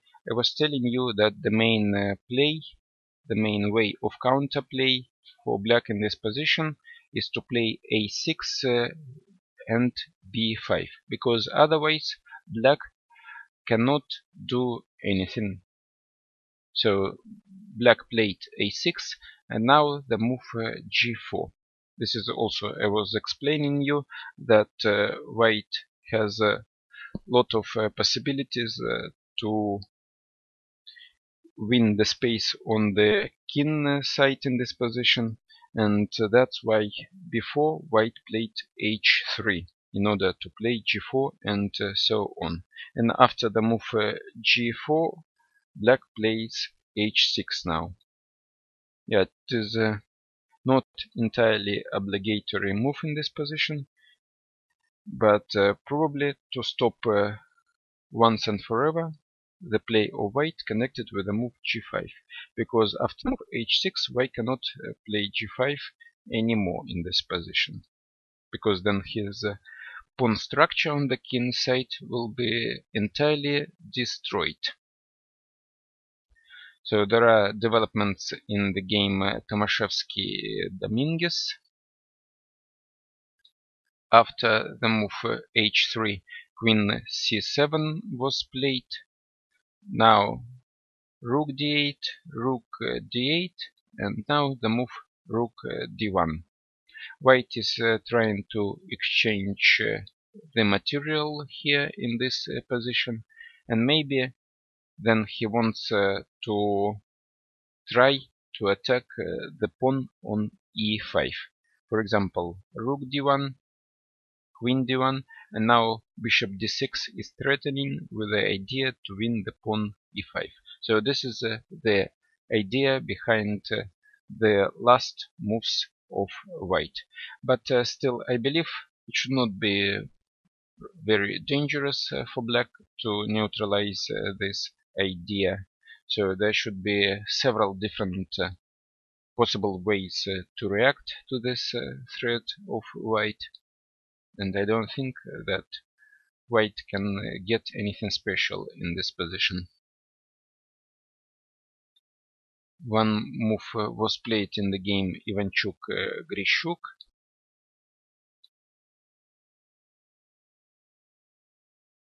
After the move knight hf6, bishop g3 was played, knight g4, queen d2. And the idea of the move knight g4 was probably to give the space for another knight to go to f6 and maybe later to e4, because otherwise it is not clear what is the knight on g4 is doing. And so I believe the next move of black, knight df6, is pretty logical and obvious. Now knight h5 will be a possible idea to play for black. Also black can play knight e4 and force the exchange on e4. After exchange on e4, black can have the possibility to use the square d5 for one of his pieces. So this is what is going to happen, I think, in the following moves of this game. Now let's look at the game Nakamura-Fressinet. What is going there? After the move queen c5, black played rook d6, and now the move b3 has been played. Also a logical move. We were discussing that it is useful for white to play in order to try to limit the activity of the black pieces, especially the knight b6, and the character of the game remains the same. White is standing here slightly better, quite a pleasant position for white, and black needs to play carefully in order not to find himself in trouble. Rook h d8 has been played, and now white is thinking. One move was played in the game Van Hao Gelfand.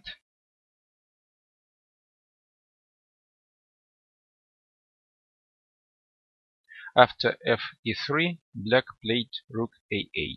Also good decision connected with an idea to exchange material, because after rook b3 it is always possible for black to play knight c5. So, and when one rook will go off the board, then of course black will not have any problem whatsoever. So this is a normal good move in this position.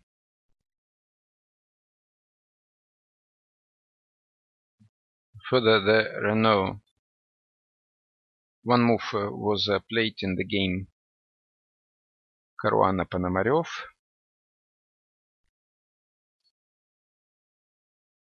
After knight e4, we were looking at the possibility to play h5, but in the game actually black decided to move to bring the rook h8 into play in another way, and that was the move king g7. For example, now after the move knight f5, black takes on f5, and after gf5 he can play rook d8, he can play bishop f6, and then rook d8, and the coordination of black pieces is completely restored. So although knight on e4 is pretty strong, it looks to be strong, black has also the possibility to play, for example, rook d8 with idea rook d5, and black wants to attack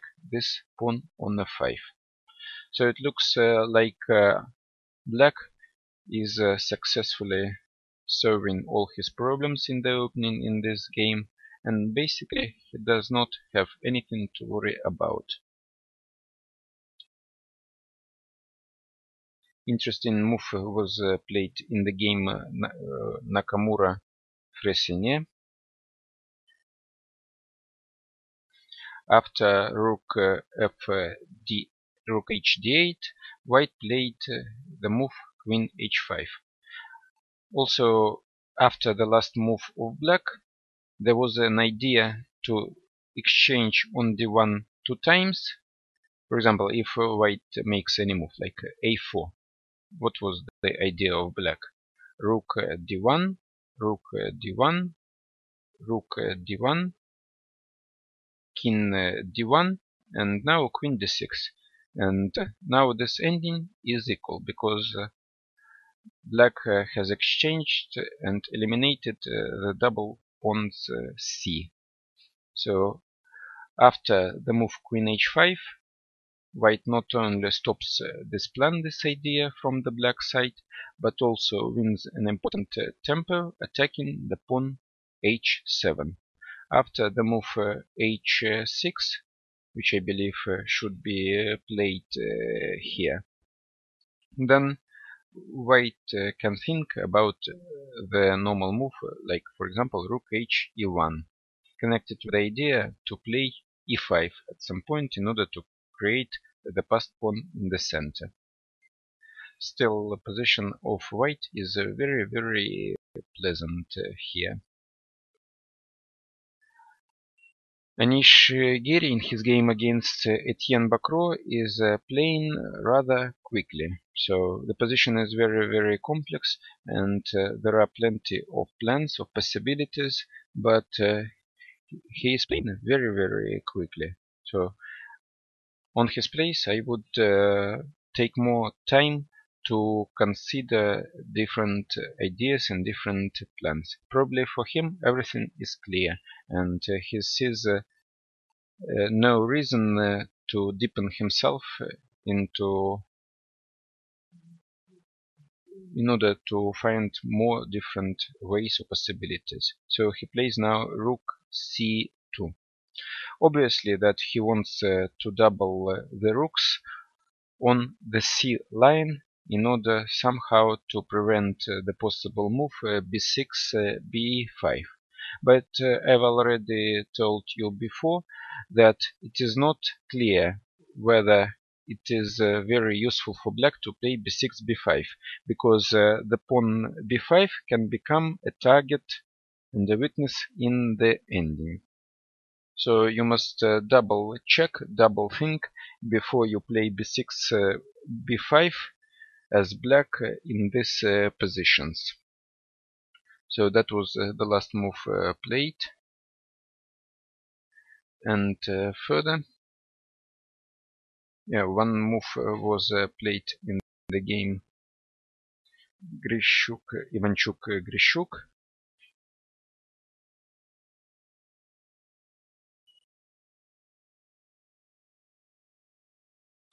After the move knight df6, white played knight c d1. And the idea of this move is clear and obvious. If now black plays knight e4, then white moves away the queen, because it is not in white interest to exchange on e4, because if now bishop e4, then we see that the diagonal a2 g8 becomes open, and previously the bishop f7, which was bad, it starts playing. And after queen c2, this diagonal remains closed. And if black exchanges on g3, then after knight g3, white has successfully managed to solve the problem of his bad bishop g3. Because if you look in this position, we see that the bishop g3 is surrounded by his bad pawns. And basically, this is not a bishop, but a large pawn. So I don't understand, but actually after knight e4, bishop e4 was played, d e4, and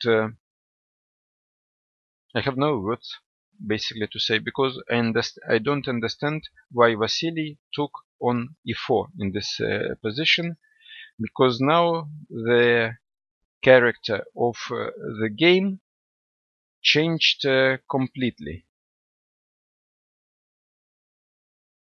And I see now that white has problems, because the bishop f7 is a very good active bishop, because before, just one move ago, it was a bad bishop without any possibility.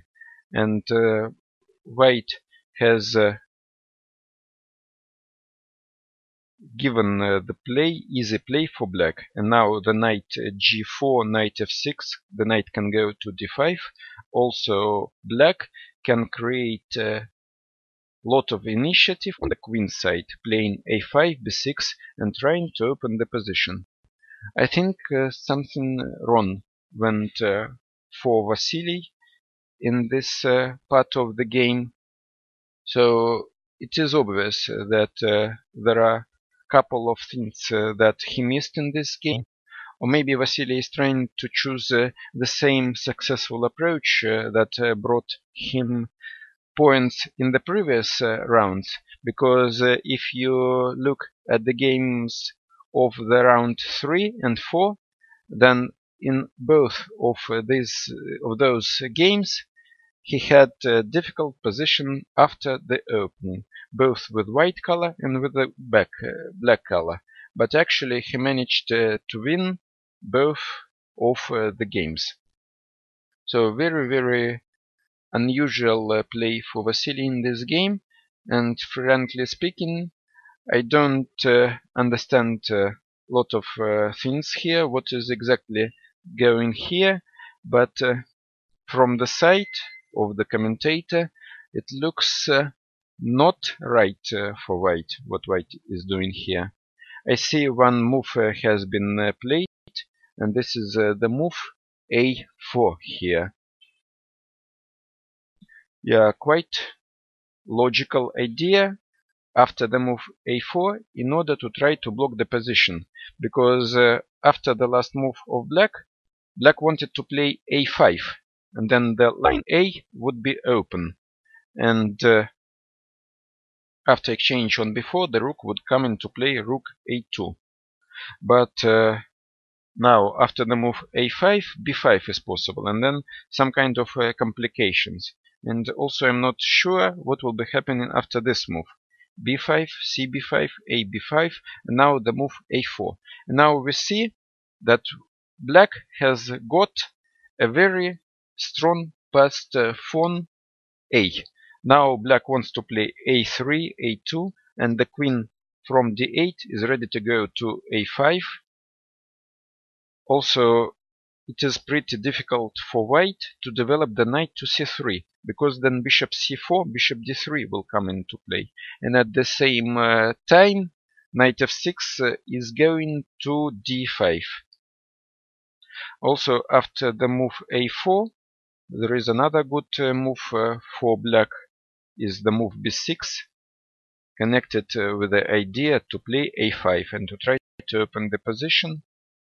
So, not very impressive play by white in this game. So I don't understand what is really going in the head of Vasily at this moment, because I cannot give logical and normal technical chess explanations of the things going in this game. So how white plays in this game remains for me a big mystery. Of course, when Vasily comes here for a press conference, a lot of our questions will be answered, but not at the moment, and we have to wait for a couple of hours in order to understand what is going here in this position. Okay, let's see what is going in another game. Nakamura Fressinet. Exchanges took place.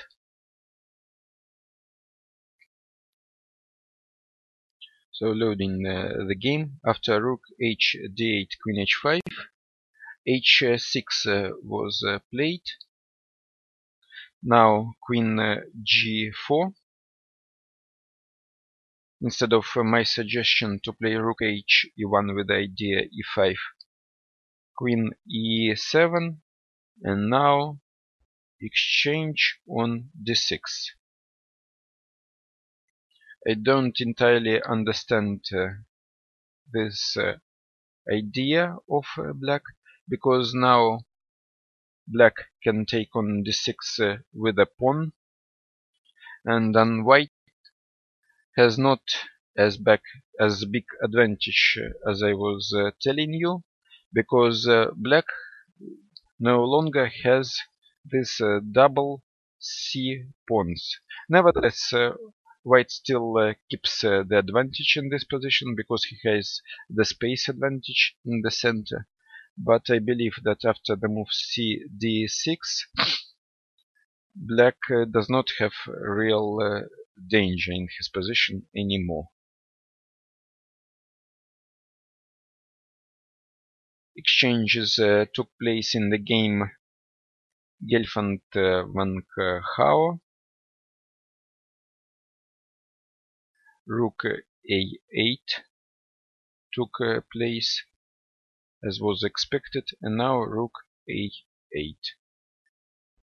So much more material was exchanged, and difficult to imagine that black can stand worse here.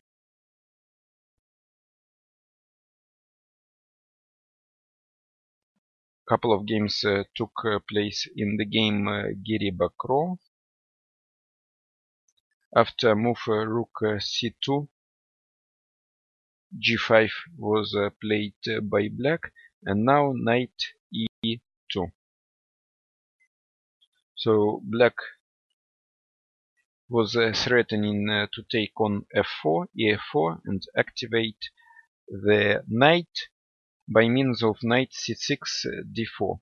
The last move of white was played in order to prevent the move knight c6, d4.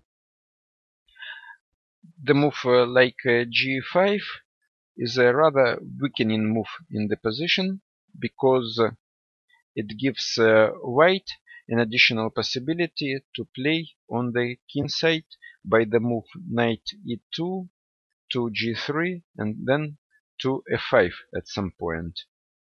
Of course, when the knight has moved from the square c3 to e2, it is much easier for black to conduct the plan connected with the move b6, b5. But then we see that the rook on c2 is standing better than on the square c1. And after exchange on b5, for example, b5, cb5, a b5, white can play rook c1 and establish control over the c line with advantage. And if, for example, rook a7, then rook c7 is incredibly strong, and probably white is even winning in this position. So it means that b5 is not possible for black in this position, and at the same time white can play rook c1, maybe later bishop c3, then maybe knight g3, and so on. Still, position of white is quite pleasant. In the game Tomaszewski-Dominguez, black has made one move and invited black to exchange on c6. So rook d1, queen d1 was played, and now a6. So let's see what can happen after the simple exchange on c6. Then queen c6, knight e5, and queen c3.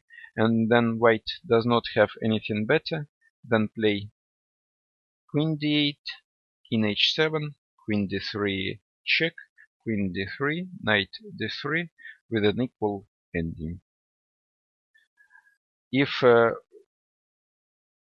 white wants to play bishop d6 first, but then queen d8 is possible, and after bishop c6, bc6, it is not possible to take on e5, because knight e8 or even knight e4 wins the piece for black.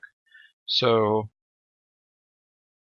forcing the exchange on c6, black is trying to diminish the pressure of white onto the pawn e6. And at the moment I don't see anything better for white than to take on c6, take on e5, and go into the drawish ending.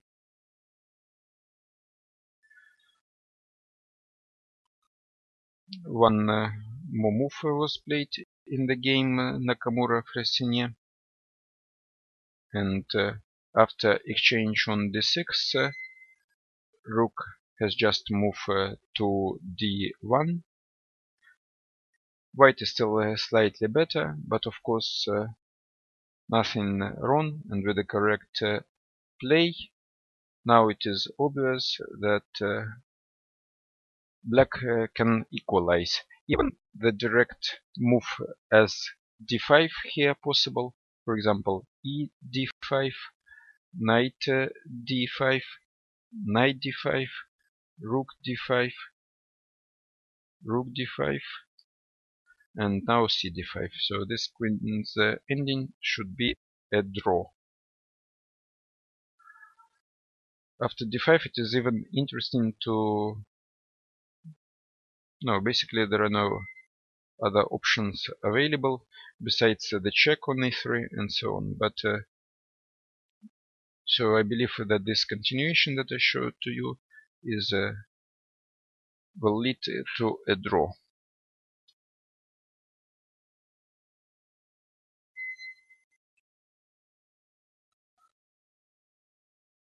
Then going to the game Gelfand van Gouw.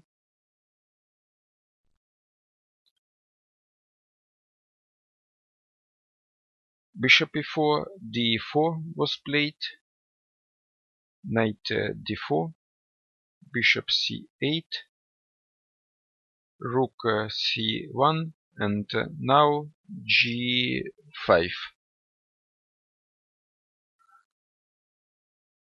So the idea of black is probably to play king g7, king g6, then at some point maybe bishop e6, and to try to exchange his bishop c8 against the knight d4.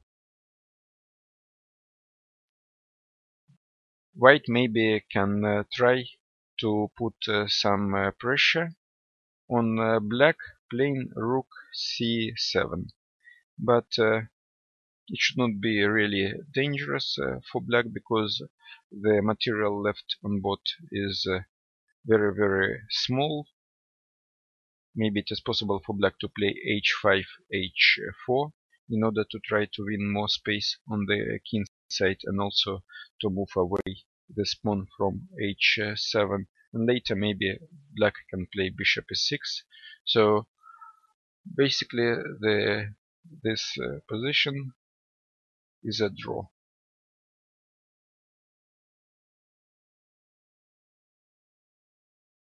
In other games no changes so far, so I guess I will take a break now for a while, and then I will come back with updates on the developments.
Good evening to everyone, and I'm back and online with inform you about the latest developments in several of the games that we have here at the fifth round of the FIDE Grand Prix. And let us start with the first game, Nakamura Fressinet, and in this game, after the move 22, Lauren played the move d5, exactly as I suggested, in order to try to exchange everything and go into the queen's ending with an easy draw.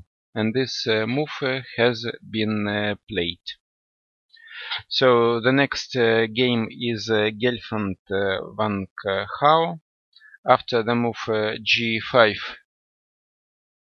White did not play rook c7 but rook c6, but still king g7 was played, and basically in this position there is nothing to worry about for black. Maybe he is a little bit marginally worse, but really no danger of losing of any other kind of small problem here. So going now to the next game, Giri Bakro, and in this game, after knight e2, we discussed the possibility that the move b5 is not possible for black, and now e6 was played. So quite a responsible move from the black side, because it weakens the pawn d6. And after bishop c3, it is not so clear, and quite difficult also to understand the point of black, how he is going to proceed in order neutralize the pressure. I would have refrained from playing e7, e6 immediately so quickly, because it creates the additional weakness of the pawn d6. Of course, in this position it is necessary to calculate the move like d5, for example. But when playing d5, you must be ready to calculate some sharp variations. For example, this variation bishop d5, and white now wins the pawn. Of course, it is necessary to look at the tactics connected with knight d4, knight e7 here, but it doesn't look right for black. Also, after bishop f6, it is necessary to look at the move dc4, bishop g7, but then there is cd3, rook d3, king g7, rook c3. Also, it is necessary to calculate a lot of variations here, but of course it looks rather critical for black to play d6 d5 at some point, because otherwise white can continue to improve the position and try to put more pressure on black, especially attacking this pawn on d6. At this moment, Etienne Bacro is thinking and trying to solve his problem. The game Tomaszewski-Dominguez went entirely according to my prediction, and after knight d3 in this ending, black played b6. Of course, the most natural move in the position, in order to stop white playing a4, a5, and then this game is slowly but surely going to become a draw. Caruana Ponomarev, a couple of moves were played in this game, and after king g7, white decided not to play knight f5, but he played an improving move king g2, and after rook d8, after the move rook d8, white played c3. White is doing nothing special at this moment. He's just trying to hold the pressure. And now at this moment, the most logical move for black would be to play rook bishop c8, connected with the idea to play rook d5 and to try to activate the rook. Ivanchuk Grishuk saw some developments. After the move a4, we were discussing several possible candidates' move. One of them was the move a5, and I've shown a quite interesting sharp line. And another candidate's move that we were looking at was the move b6. And actually this move took place in this game. Black wants to open the position on the queen side in order to give play for the rook a8 and the bishop f7, which is controlling the square a2. And here Vasily Ivanchuk decided to try to solve the problem of his very bad bishop g3, and he played here h5. h5, bishop h4, bishop f6. So I do not entirely understand why was it necessary to exchange this bishop g7 immediately, because I don't see the way how white can force black to exchange it, because after knight g3 there is no any threat, and also white cannot attack this pawn on h5. So here, after the move bishop h4, the move like queen d7 was interesting. Maybe it was also possible to play a5 here. It is necessary to calculate some variations, but in the game black played bishop f6. Now bishop f6, knight f6, knight f2, king h8. So we see that although white sacrificed the pawn, he has managed to solve his problem of the bad bishop g3, and the position is became less clear. Now castle, rook g8, and now the move b5. White is trying to create the passed pawn somewhere, but actually it is not possible to get the passed pawn. And here in this position there are different options available for black.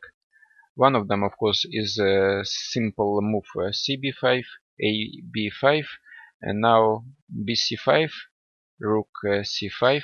Then white is one pawn down, but keeps good chances to equalize the position. After b5 it is also possible maybe to play queen d7 in this position. So it is necessary to calculate the things, the variations, and now I see that the game Gelfand Van Gogh has just finished in a draw. It means that the players will come here in this room for a press conference within a couple of minutes. So I have to stop my live coverage of the fifth round of the FIDE Grand Prix tournament in Paris, and I will be back in a couple of minutes after the end of the press conference here.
my pleasure to welcome you to the first press conference of today.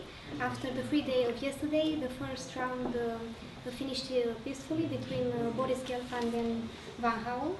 Boris, would you have tried to push more in this guitarage that you played today? I don't know, very interesting, because, okay, How played this rare move knight b8. Yeah. And okay, a5 it's critical. And here I remember a funny game, Petrosantal. I was amazed that such a great player blundered here. He simply took, and then Petrosan won again. Yeah. But of course, what How played, it's critical. d5 I have to play. No, b5 was played. What? It was played by Bearcase. Bearcase, yeah. But d5 was not played, yeah? Or? No, that Sarkisian took on e5. Yeah, no, but this is critical, because here it's dangerous position. This is very dangerous. I think it's close to winning. So knight d7 is an only move. And here it has many possibilities. Not many, they have possibilities, but not many. I don't know which line is better here. What? I don't know which line is better here. Yeah, but you, of course, you analyze this position, yeah? Yeah, no, myself should be through somewhere, but okay. So maybe slightly worse. Yeah, because I think I play it the principled way. Okay, you could start with knight c5. No, but knight c5 you could play bishop c5, I don't know. Take on d5. Then e5, I don't know. But I could do here as well, no? No, but e5 I play knight f6. Ah, knight f6, because I thought also knight c5. Yeah, and Because this position I thought, okay, you're doing okay, a6. Well, you also have something like queen b4 and Yeah, maybe. Kind of So you wanted to play knight f6, yeah? Yeah, I think this is But then I thought maybe I can play d6, no? I just take on f3 Yeah. and Rook c6, yeah? rook c6. Ah, you're in time. So maybe I can start with this move, no? But still rook a6 at the end of the variation is possible. No, but rook a6 is possible, but take queen b6, no? Bishop c4, c4, rook d8, no? maybe rook e7. Queen d6. I don't know. I mean, this kind of structure. We have to calculate, I don't know. Yeah. Maybe yes, maybe no. Maybe I can take on d6 and rook f7. f7, yeah, looks like it. Then Yeah, rook but f6 of course is it's ready. dangerous, but also bishop f5, yeah. No?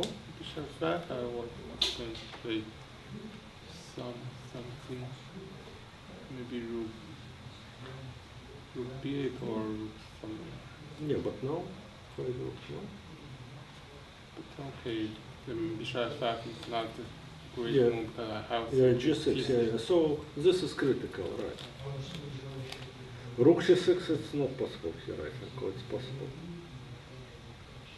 Maybe rook c6 is possible here. No? Possible. That's true. Rook d1 still. Rook d6. Ah, rook d6. No, rook d6 and knight h7.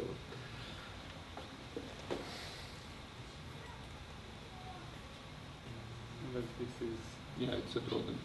Then it's a draw, yeah.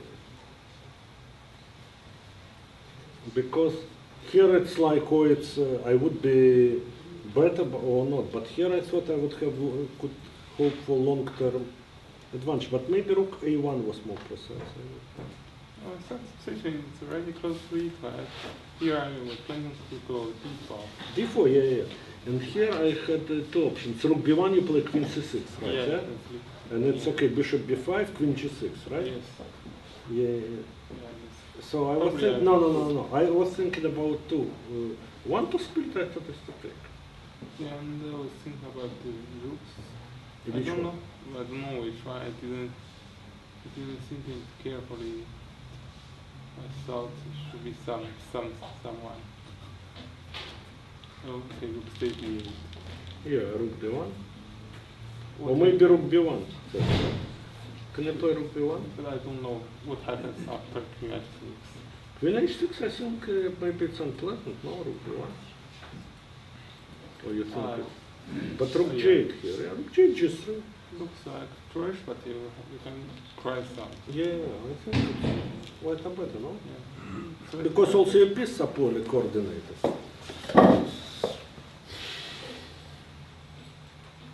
d4 may be the most principal, but I take. I don't know. Or I can play here rook b1. Okay, of course, I mean, with default and Take, queen G6. You have to play queen F1, queen G3. Yeah, queen H1, queen G3. And such an end. I think it's a drash.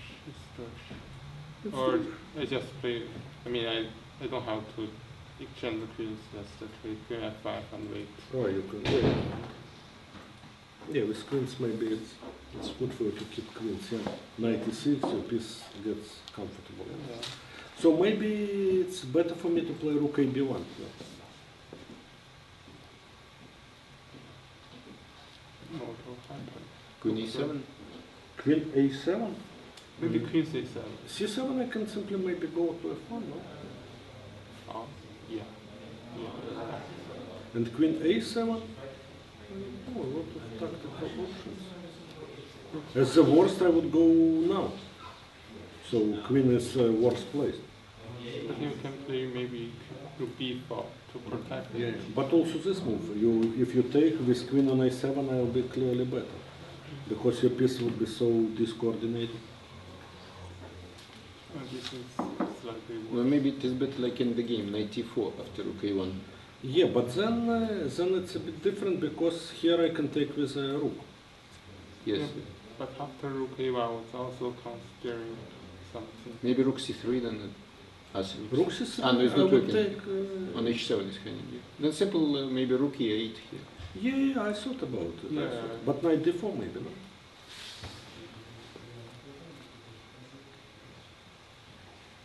Still black are suffering. Suffering, but very little. Yeah, no, should be drawish, but okay, your bishop is... I think if you'll manage to get bishop to some decent position, you'll be okay. Maybe rook a8 here, yeah? Maybe. To exchange some more pieces and to get some. Yeah, should be holdable. But maybe here I have some queen e2, no? With these pieces. Or not so. I don't know, but I don't see a plan. Yeah, rook Yeah. c3 for example. Yeah. Activity. Rook eb1, queen, no, maybe I have rook eb1, or queen c7 you have, yeah? Queen c7, there is check on c1. Check and so on, yeah. Yeah, more or less how black have to play, shouldn't wait. Because if white would consolidate, Yeah, it's, unpleasant, black have to play for activity. yeah. Yeah, more or less this. Because here, you know, somehow I pinned my hopes that I would be able to exchange both pair of rooks. Then strange decision, unlogical, f3 to double the pawn. No, but if I exchange both pair of rooks and takes, I think it's better to have pawn here. Because the endgame would be very unpleasant, maybe even one. But I thought that black would play knight c5, not allow this exchange on e4. Yeah, but if you play here, then I think I bishop f5. Here and maybe take, or maybe rook c3 here. I thought it was important to Yeah, change the rook. yeah. So maybe this was the best chance, no? No, But you take a change- knight c5, yeah? Yes. Take a knight That's c5, okay. you know, you're always on time. I thought this is completely worse. Yeah. Okay, if I couldn't exchange another pair of rooks, you know, but bishop, yeah, but of course, black has to be accurate, but this. So it was good preparation for you today. I think everything was pretty normal, but I think I meant to surprise first somewhere. So But not with extremely much success, so to speak. Okay, you were black, so it's good result. Draw. yeah, I mean, more or less very good, and I should say that this line is very solid. Just I don't think I have to prepare very much, and it's very good for saving energy. Yeah. After yesterday's free day, you're back in town. Actually, I went to Paris downtown and went to the Eiffel at night and came back at about 10. So Yeah, I saw that you were in the lobby, but you finally didn't join the tour to Versailles. No, because Boris did. in the morning I lost my way on the park.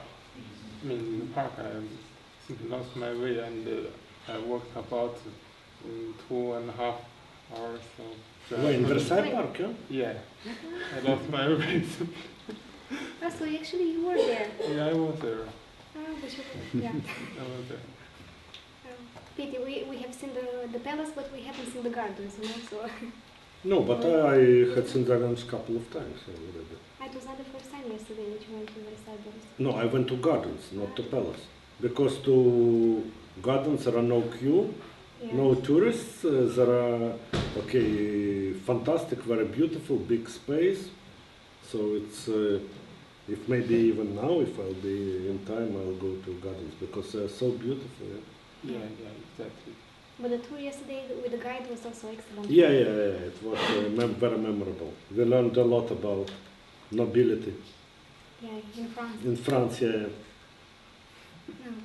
Thank you very much. Are there any questions from the audience? Then see you for the next press conference and have a nice walk. Another game has just finished. Oh, okay, so see you tomorrow. See you tomorrow.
We are back online after a very short break.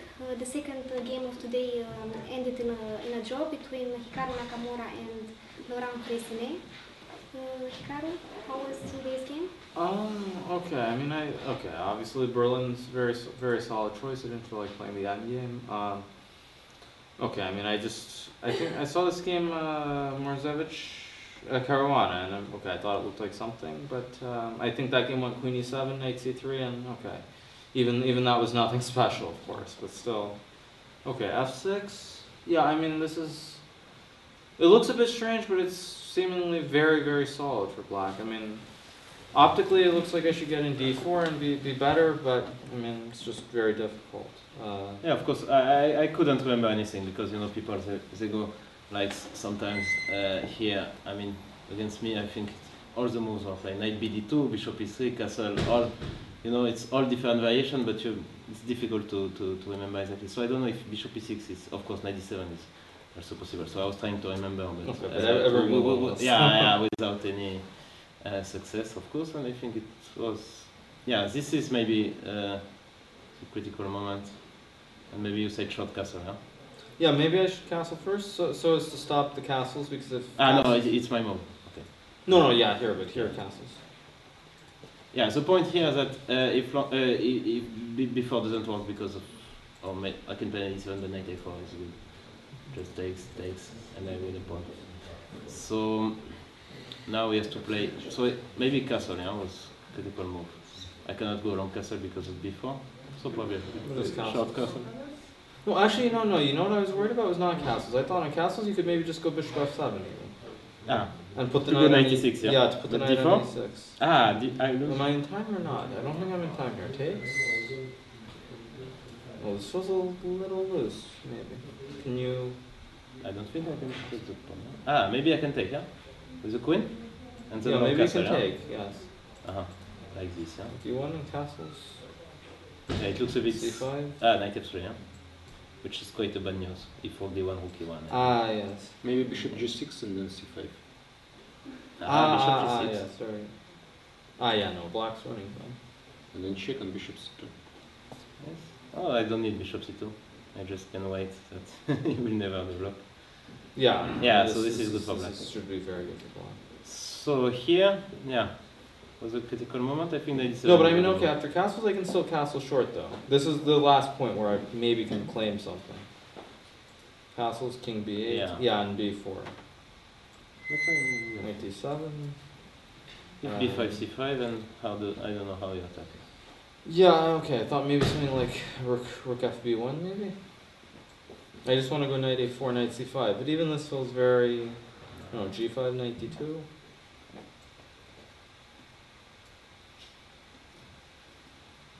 Yeah, okay, it's a very complicated game because it. I mean, I don't know.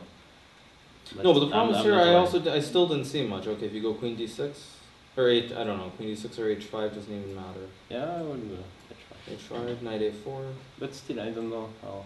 Yeah, that's why I didn't play this, because I wasn't so sure if my, Yeah. I mean, I have an attack or I don't have an attack. I mean, okay, like h4. Then f3. Then f3 and you cut, yeah?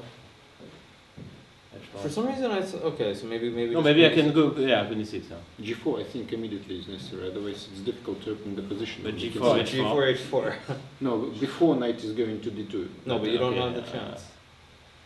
g5, knight d2. Then white is better because he cannot open the position on the king side. But how can you open on queen side? Slowly but surely. No, but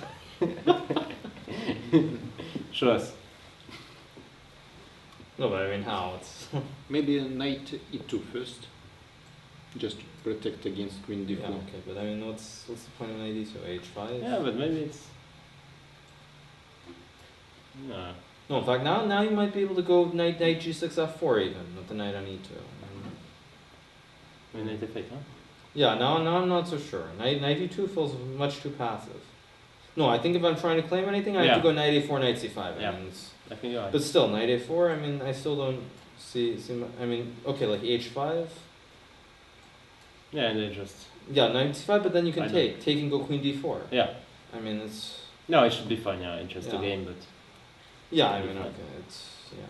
No, I didn't see an attack, so why? So, why but go here for it looks in fact slightly better for. I mean, I was afraid, but then knight d7, I'm taking knight d5, so I think he has to Yeah, play knight d7. Yeah, knight f4, d7 is and now very knight good. b6, and if he weakens like this, then we just go bishop c8. Okay, first I think I'm taking knight d5, and also queen a3, a5, a4. No, but I mean, b4. I thought just like I didn't see what I was doing against queen b4 next. Like rook e1, for example. Yeah. Queen b4, and I couldn't find a move even. It's like just rook e8 next move, and then you have Yeah. c5, a5, knight d5. I mean everything. Yeah, I'm doing well. Yeah. Yeah. Now I was happy. Yeah, I mean f4 is probably. So Ikaru decided to take, and okay, now it's clearly I think nothing, because this pawn is weak on e4. If we spawn on f3, maybe it could be slightly better for white, but here. Okay, but still, pawn on f3, rook d6 anyway. Yeah. And it's. Yeah, just It's double. just At some point he will have to take. Maybe and- black, white can go for e4, e5. What? Rook d1 maybe after rook d6 with idea e5. Yeah, but No, this what did I just rook d8 even, e5. and I just take. take. Even I can take with the queen or with the rook, I don't know. But I don't understand. Are you It trying? looks better for white. here. No, but now you gave me the line, yeah. Queen f7, knight c4 coming, some tricks. No, now I mean, Rook d2 is not a threat because I can always play rook e2. Maybe d3 simple. No, but I mean, you're saying white is better here. Yes, white is better here, yes. Okay, but knight d5. I mean, even Knight knight d5. d5. I mean, okay, it's. I mean, it's. Even knight e4 is possible. And okay. Oh, very tricky today. No, but knight e4, rook d6. Knight g5. Queen takes f4. Yes, he's even more tricky than you. Don't I win the pawn on h7 at the end of the line? But Playing you lose No, g2. but you lose g2. Okay, I mean, it's still a draw. It's still a draw. Takes. G3. Knight h5? No, I mean, no. Okay, it's all just equal. It's a different game, but Yeah, no, but okay, I can go knight d7 if I want to. Okay, queen e3, and now I go somewhere. I mean, because Maybe you okay, but just rook e8 even. yeah. Then G4. With C4? D5 and F5 and knight E4. Okay. Just to create some trouble here. But I have a feeling that white here is. No, but knight c5, rook e6, you will lose the pawn. No, I mean, have a why feeling can't that, be better here? Nah, I agree. No, it should be fine. No, no, I mean, I think b3 is just practical. Just okay, Okay, just take the draw and then close the door. next game. Yeah, I mean, all this is forcing to nothing Yeah. special. I mean, Yeah, I don't know, I had some hallucinations as usual. Like rook d3, yeah, rook d3 was my original idea, though. This was my original idea. and but- now it takes. yeah. Now d6, queen a2. Why? d7, d7 just queen f7. If I take here, just now I can start to check. It's probably again a draw. Queen Yeah, okay, it is going. Ah, that's right, rook e8 here. Yes, this Yeah. this is why. That's right. Yeah, you always do this. But queen g3, huh? Yeah, it's not so clear. But I can go queen a5 then. This is no. If you go to e lines, then I will give check and king e2. Okay, king f3. No, this is unclear. But Okay. do you have to take on a2? Okay, so queen. Queen c4, d6. That's why I want to take on e2. Yeah. Queen c7 is threatening. Good to know. And rook e8 immediately. Just queen g3, huh? Yeah, queen g3. Who's the only move? No, but now rook e2. Yeah, no, it's very straightforward to play as well because. better to take the draw. Well, Yeah, I mean, okay. here I think it's just. No, this is just it's main gone, yeah? one. Queen g8 on best one. Right, yes. Yeah, like computer. Yeah. So, Laurent, I actually have a question for you because recently Carsten has posted on Twitter a picture with him and you playing Blitz. Can we conclude that you will be helping him for the World Championship match? No. You can conclude that I'm playing Blitz sometimes with my Blitz. At least I played one Blitz and okay, he has a lot of fun and I mean he had a lot of fun in this Blitz and that's it. I was trying to get some secrets. And Hikaru, did you enjoy yesterday's free day? Yeah, it was quite nice. I mean, okay. I mean, I've always liked being in France. Okay, having the opportunity to see the Palace of Versailles was very nice. So, yeah, one of the few times during a Grand Prix where I've enjoyed the rest days and done something other than stay in my room all day. Unfortunately, we have to move on to the next press conference, I'm afraid. So thank you very much for your time and good luck tomorrow.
It will take just a couple more seconds. Again, another very short break. We are back with the third press conference of today. The game between Vasily Ivanchuk and Alexander Grishchuk ended in a win for Alexander. Unfortunately for Vasily, things didn't go quite right today. Could you tell us a bit what went wrong in the game? Okay, I think c5 was wrong opening choice, especially after my loss against Kramnik. It was bad idea to play such pawn structure. So, and then, okay, I don't know. Here, knight h5. Okay, I couldn't understand this position. I expected knight e4, for example. If takes twice, takes on e2, knight f6, and knight d5, so knight h5. Okay, maybe. I don't know what is the best. Maybe just bishop g3 is the best. I don't know. I played knight e2. Okay, I don't know. I consider it only taking on f4, knight f4, bishop f5, takes. This can be good for me, but even knight h5 is possible. But f6, also f5 is possible. But f6 we're looking in the analysis exactly. Analysis. No, here when I was commenting, so I was discussing this possibility exactly. f6, h4. Yes, f5 is f6. Okay, maybe here I should play something differently. Otherwise, it is difficult to stop bishop Okay, f7 and e5. for example, castle maybe. Bishop f7. Castle, bishop f7. Yes. Bishop g3, e5. And okay, maybe brave decision e4 was correct here. Takes with knight. Bishop I don't like too much. Maybe takes with knight, bishop takes a4, and bishop e3 somehow. So maybe it was correct. h4, it's bad idea, but I don't know why I consider it only knight f4, bishop f7, h5, and here is everything is good for me, because if f5 takes g4. Yeah, it's still not so clear because e6. But Yeah, yes, but okay. I'm not losing. Queen f3 is maybe, so okay, this No, position very good. more or less I like to play, but bishop f7, obvious move, and now e5 is coming, so what I need to do? Play bishop h2, f5 now. Again f5, there's f4, and here surprisingly my piece is very ugly placed, so But you should try to close the position, maybe a4 immediately. yes, maybe a4 immediately was. And bishop goes to g1. So Yes, it was better than bishop g3. But then maybe I will just go knight g4, bishop g1, rook e8, and then e5. Yes, but it's Oh, a okay. sacrifice. Yes, it's unclear. So, yeah, of course it was better, but I don't know why I consider it only knight e4 and completely missed knight g4. So, But still, it was not forced to exchange on e4. yes, I what to do. Just move the queen. But what, e3? Yes, knight d1, knight e4, and then just move the queen. Yes, okay. Because yes. after bishop e4, it looks terrible. It's like harakiri. Yes, maybe. Yes. And then somehow maybe. So maybe Actually, I'm not so sure. a4 I think is a very good move you made, and I don't know. I don't think it was so. After clear. a4, it was even possible to play b6 a5. very strong move. a5, b5. Exchange a4 and then to. Yes, but then white castles and play knight dc3. This is what I was thinking the most. I don't think it's so clear. Like, That one is not working. like a5, yes, it was my main idea, but I didn't like because take a4, like for example castle, No, it's a3 not and knight dc3, Yes. and then rook fd1, then maybe bishop e1. But bishop c4 is coming to But d3. okay. Bishop c4, knight takes e4, maybe even. I'm not sure. Knight takes e4, maybe. I'm not sure. I can bring like this, like this, but still, I don't know what is this. Maybe I should have went with Yes. I don't know. Then bishop e1 and I don't know, queen c1 maybe. Then at some point also white pawn can go. So I played b6 and then I don't know, it became.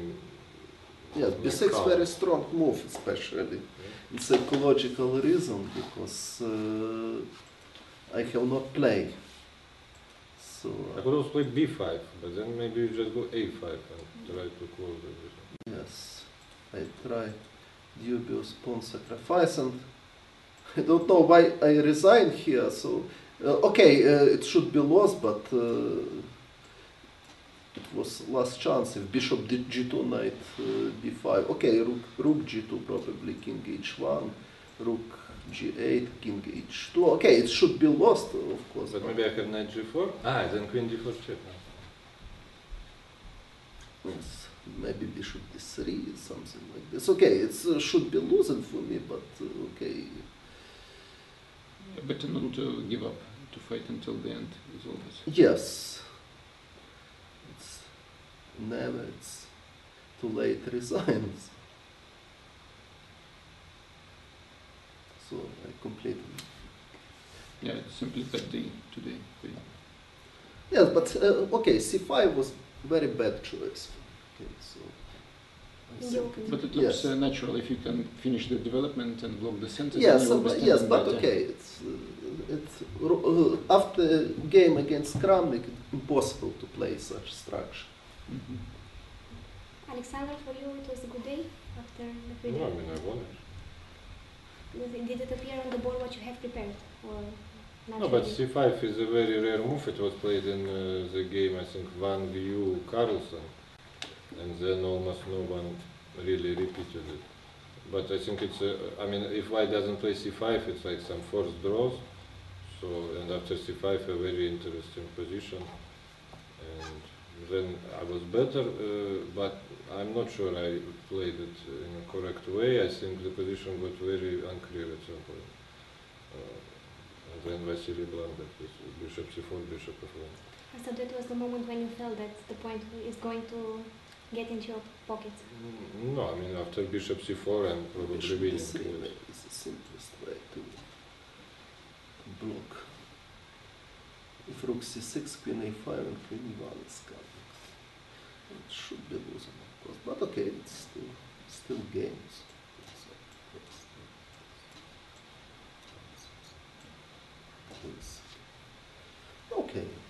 Okay, it's better. But probably you were disappointed of how the game went at the beginning and Yes, I didn't see anything. Okay, but it was last chance. I should try it. yeah. Well, thank you very much for That's being that, with us but wish you today. good luck in the following.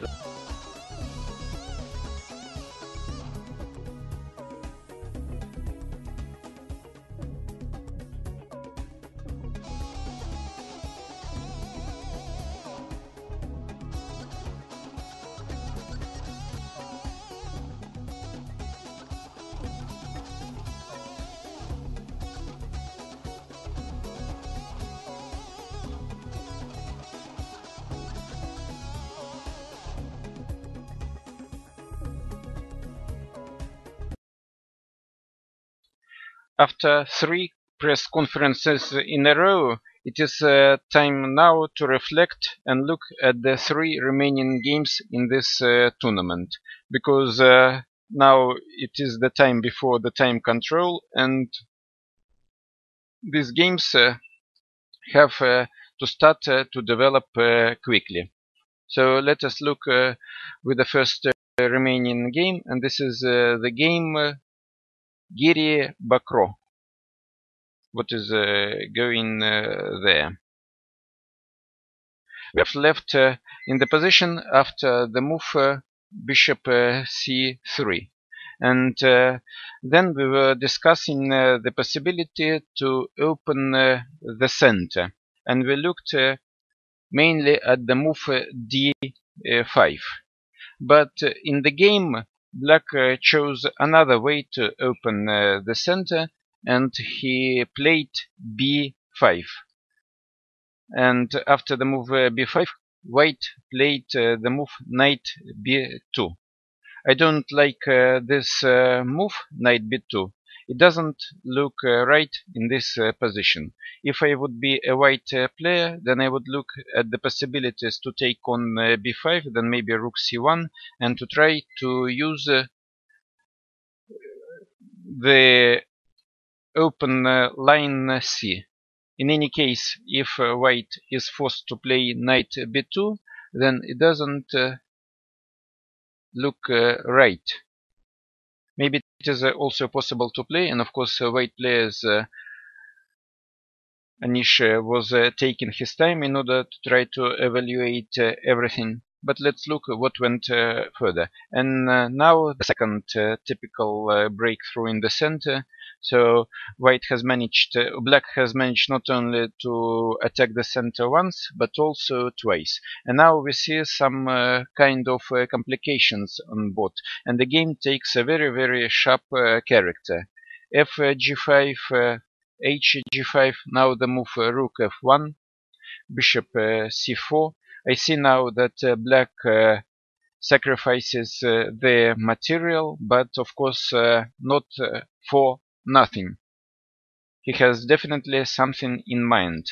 Bishop f6, bishop f6, rook f6, now knight b4, rook d2, and now after the move c3, I see that black manages to win this piece back. Knight c3, rook c3, and the positions looks like to be very pleasant for black at the moment, because black is able to solve, not only to solve his problems, but he's positionally standing better now, because white position looks like as a wreck. For me it is obvious that in the middle phase of the game white has missed something and was not playing in a best way. And I believe that now in this position white has to be quite accurate in order not to come in a serious trouble here. At this moment 2 pawns are hanging, the pawn a2 and the pawn e3, and white needs to take serious measures in order to save this game. Now going to the next game. This is the game Tomaszewski-Dominguez, and this game should end in a draw, because they have the opposite colored bishops on board. But let us look, starting from the last move we had on board. We left after the move 26, and that was the move b6 by black. Now bishop d6, bishop b3, bishop c7, and now the first exchanges take place, and as a result the ending with the opposite colored bishops. Let's look what happened in the game. After bishop c7, knight d5, bishop d8, bishop a4, e4, knight c3, bishop b6, knight e4, knight c5, knight c5, bishop c5, and now we see that the opposite colored bishops in this game lead us to a draw. It is not possible to win this game for any side. Let us make a couple moves on board to see what went afterwards. Bishop b5, bishop b4, king g6, bishop c3, f6, f3, king f5, and okay, it is obvious that this game would end in a draw. Here in the room I see Vasily Ivanchuk. He asks questions of me. Please, Vasily, please come here. Maybe we can look together.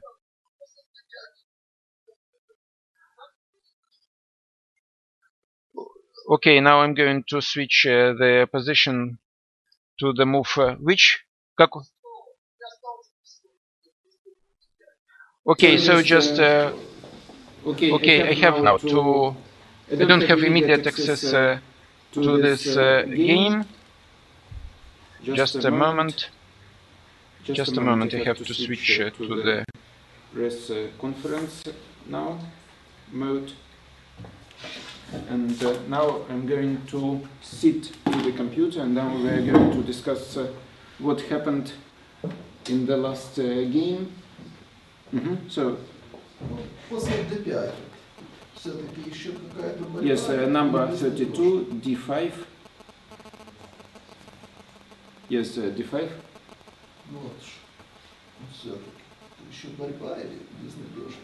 Okay, I will now put the engine. Okay? Just Vasily is curious to know what was going in this, or whether it was possible to do something. So just, they don't have good computers here, just the engine is very, very weak here. But bishop g2 here is better.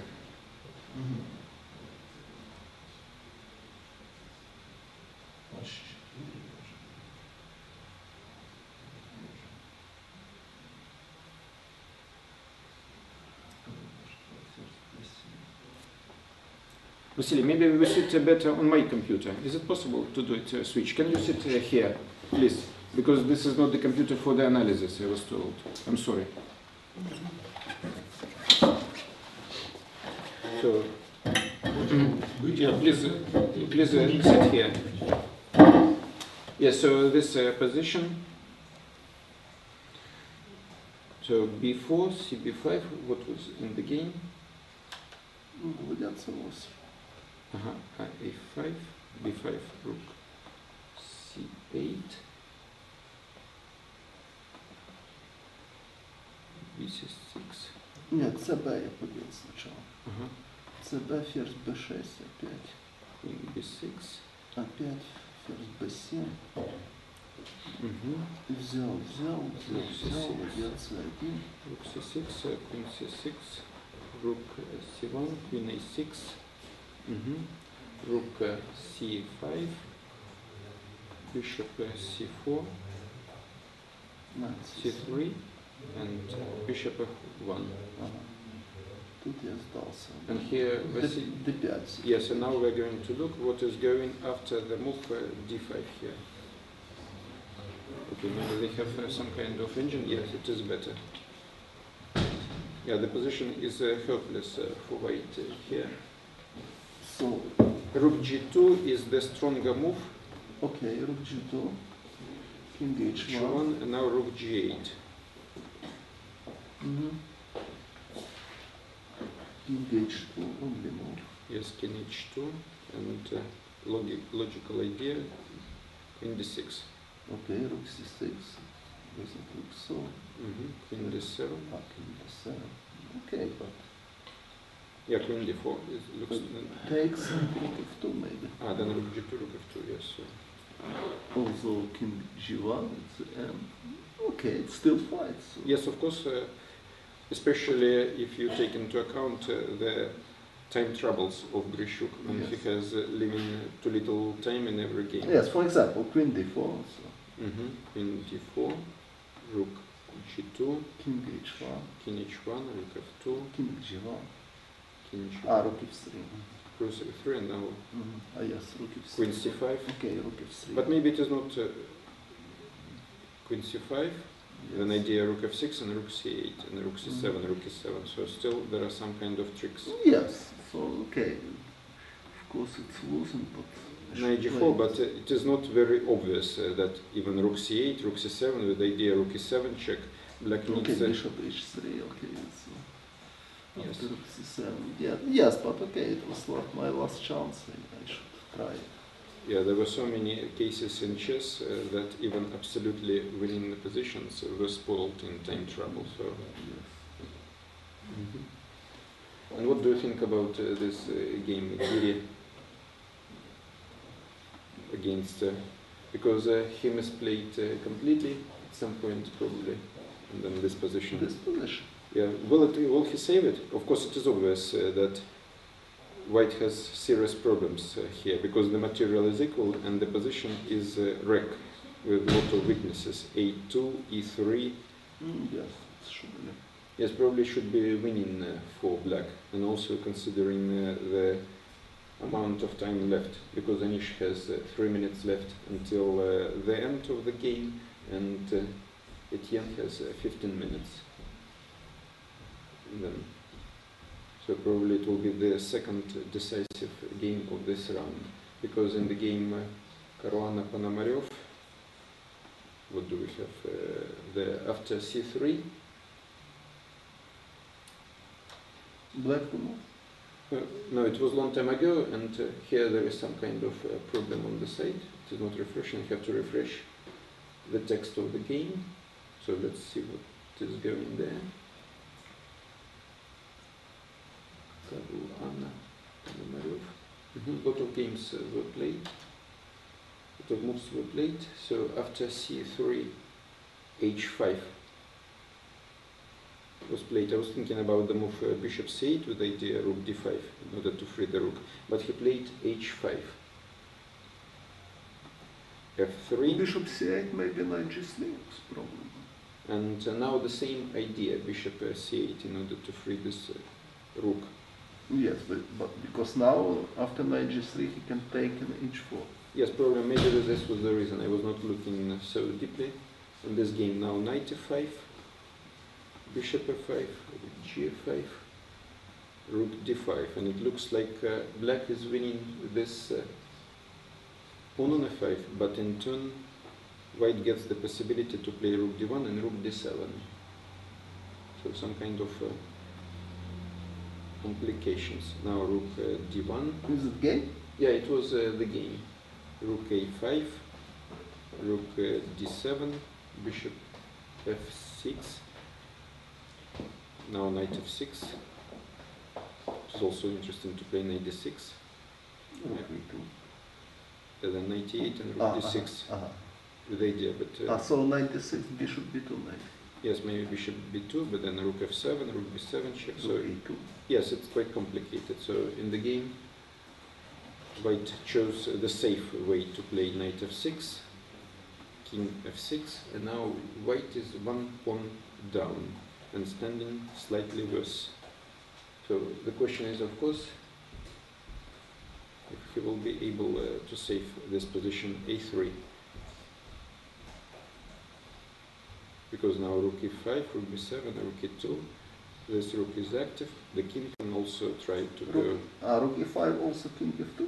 But then rook e7. Even rook d4. Yeah, rook d7. So this game is close. I'm not sure that pawn endgame is losing for white. Yeah. Yes, but probably in this position, so a couple of games were already played. After we were discussing, rook c5 was played here. Rook b7, rook c4, rook a7, rook c2, king f1, rook b2.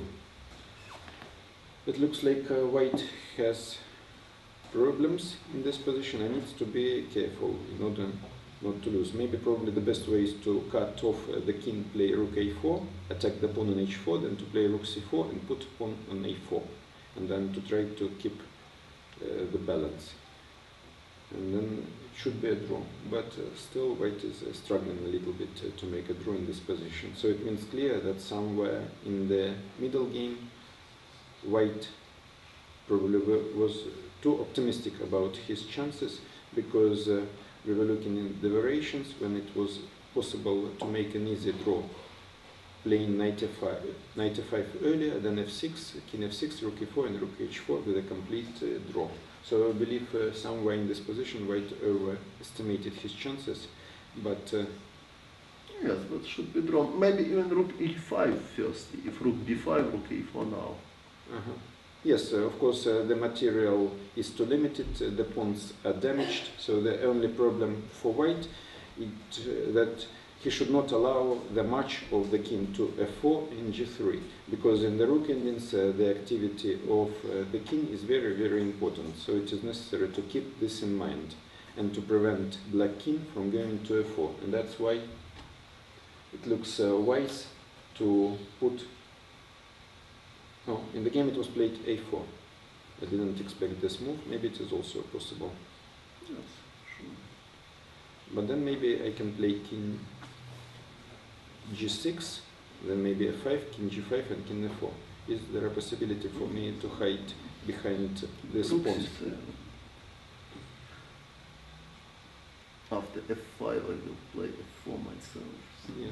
have to be looks like also draw.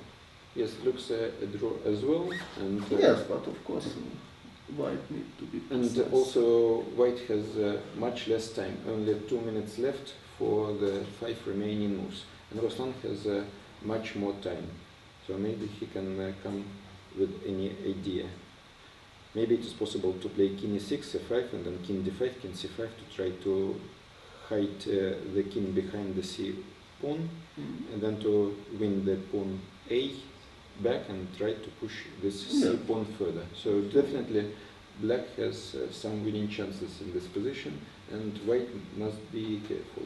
And now we see the developments in the game, Giri Bakro. Just I'm going to refresh this information. Maybe we will... Also, the site of the tournament is down. I cannot refresh the information available, unfortunately. Maybe I have to rely on a video of the players. Maybe then we can try to figure out what is happening in the game Giri Bakro. Yes, the site is down, so just we need to look at the video, and we see that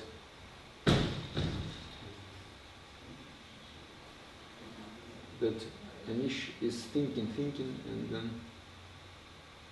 so the site is back online. No, this is a rook on b3, I think. Не, ну уже все забрал, да? У белых что там осталось? Слон на g. То есть без трех... черных 4 пешки, у белых одна. Белые без трех пешек, да? But maybe this is a knight on f2. Knight on f2, да. And bishop on g2. And Yes. And so... 3 пешки лишние. Yeah, 3 pieces for a piece. Нет, слон на f7 еще есть.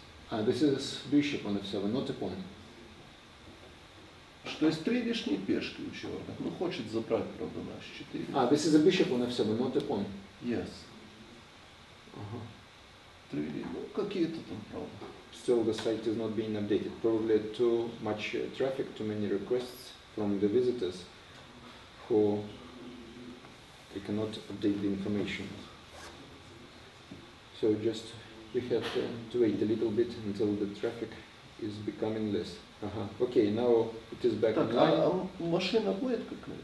Я не знаю, что нам делать. I think you should ask the organizing committee, because I'm just annotating the games. But of course it should be a car when you're back. Thank you very much, Vasily. Good luck tomorrow. Okay, now Vasily has left, and I can continue alone my coverage of this exciting round.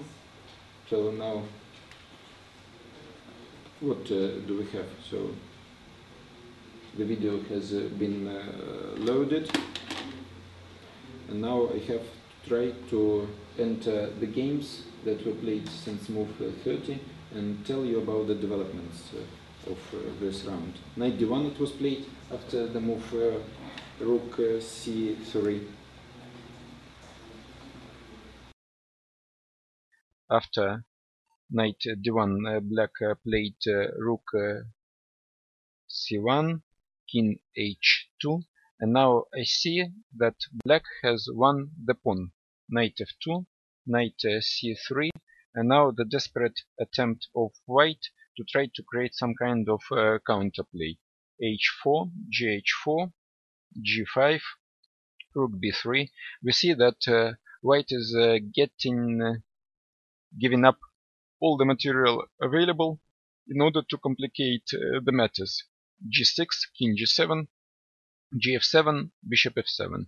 And now we see the position after the move rook f4 that white is going to win this pawn on h4. And now I see that white is simply 2 pawns down without any compensation for the sacrificed pawns. It means that white is losing in this game.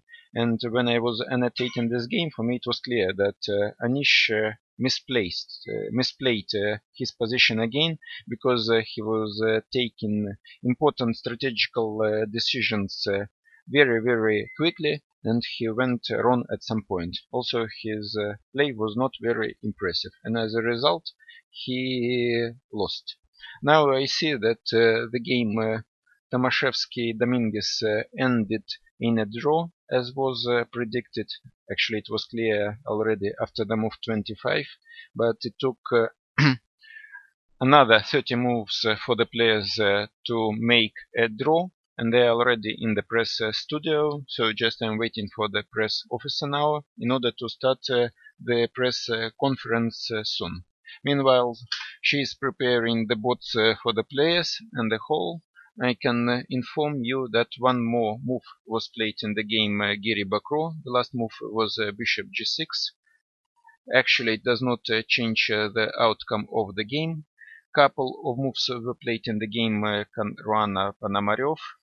So just after a4, rook h2 was played, rook c7, rook h3, rook c6, and now it is pretty obvious that the game is drifting to a draw. Also, this game should a draw. And since the players are already here, so I'm going offline to start the press conference soon.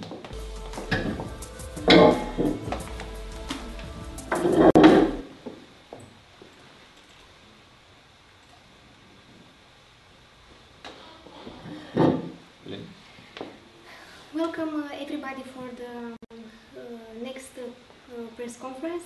The game between Evgeny Tomaszewski and Lenia Dominguez ended in a draw. Evgeny, did you try to surprise your opponent with bishop d3 in the opening?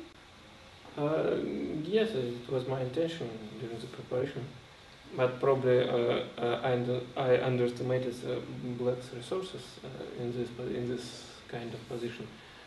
Probably, as we discussed, an important moment in the opening was here. I analyzed the position after queen e7, and here a4. Oh, sorry, a4. Rook d8. Is this?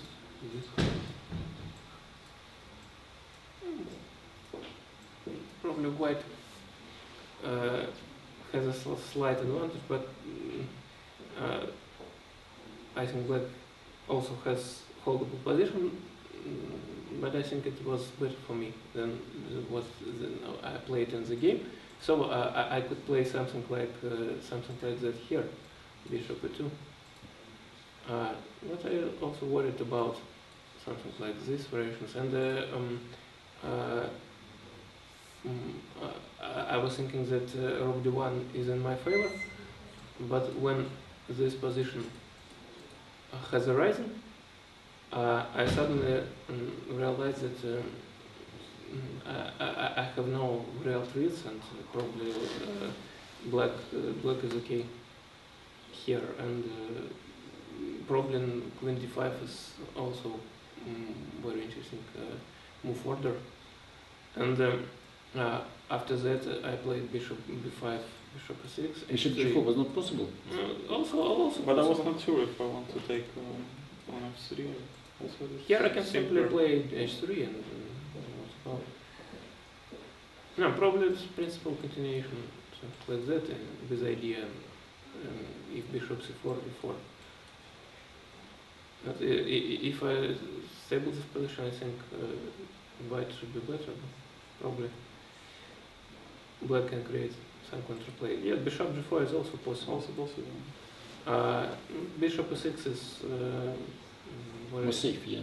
Very safe move. And after h3, queen c7, black protected all his weak squares, and black is okay here. In fact, my next move is a draw offer. Because we played after that 37 moves. Yeah, but, it was unnecessary because it was obvious. It was Yeah. unnecessary. In fact, update is a draw offer. But probably if I not play this, black can be even better. So just for now, I can't create any fighting position as a turner. And after update, it looks like black is slightly better, but in fact it's draw by force. I see. I also probably I also could play this one, Maybe. But I didn't want to allow black to play knight d7. I need to calculate something like bishop b3, knight b2, and b5. Little bit passive for A it. little bit passive, yes. No, bishop d6 is draw by force, and it's a theoretical draw position. So I couldn't create any problems for black in the opening, and underestimated something. Next time to the main variations, a3 and so on. No, I think it's very hard to say nowadays what is the main variation and what is side lines, because of I think all players analyzing most of the logical continuations, and the statistics often it doesn't mean anything. So, Alina, you equalized easily today. How did it feel? Well, it was okay. I think it was quite interesting game. This line is not Critical? Or? yeah, it's not like the main line for black, but it's of course possible and very interesting. And yes, I think I more or less equalized quite easily, and at some point I even had some hopes that maybe I can be better. In which moment? I mean, after I played queen c7, I already felt that black has no problems at all, and that white maybe has to be careful, because I will already start thinking about knight a5 or a6, and if I manage to make some moves, then it will be maybe unpleasant for white, but of course my opponent played very well, and I think it was the best way to play already here, to just try to equalize, and it was a logical draw after this. No, white in this business is this type of position. White has long-term weaknesses, and if he is not playing with very precise moves, black can think about an advantage. So I was forced to think about inequality. Already here, I made obviously I made some little mistakes before. Yeah, I believe that usually grandmasters are kind of upset after making a draw with white, but so far your tournament is solid, it's going well. Recently I played very intensive and bright tournament, but just for now I can create a big fight in each game. But okay, I played most of them with black, and there are six rounds in forward, and let's You go. have plenty of chances. Yes. We will have a lot of fight. So this problem is actually not only for me. Many elite grandmasters, even elite grandmasters, can't create a fight with a well-prepared opponent with white. Nowadays you play absolutely everything, so it's difficult. Yeah, no, it's typical situation. It's possible way of the game, and logical result, I think. Today it was the first time you ever met? I think so. Yes, it's probably surprising me, but Yeah, in just- fact it is. I wish I could ask you more about yesterday FIDE, but I'm sure you would like to have your rest. And I think the next press conference will soon come, Sergei? The next, Yes, yeah. The game yes. finished. Corona Ponomarev is a draw, and so just they're eager to change the places seats, with yes. you. So thank you, Alina. Ah, okay. Good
Я расписать, а Ну, другие. конечно, да, только здесь.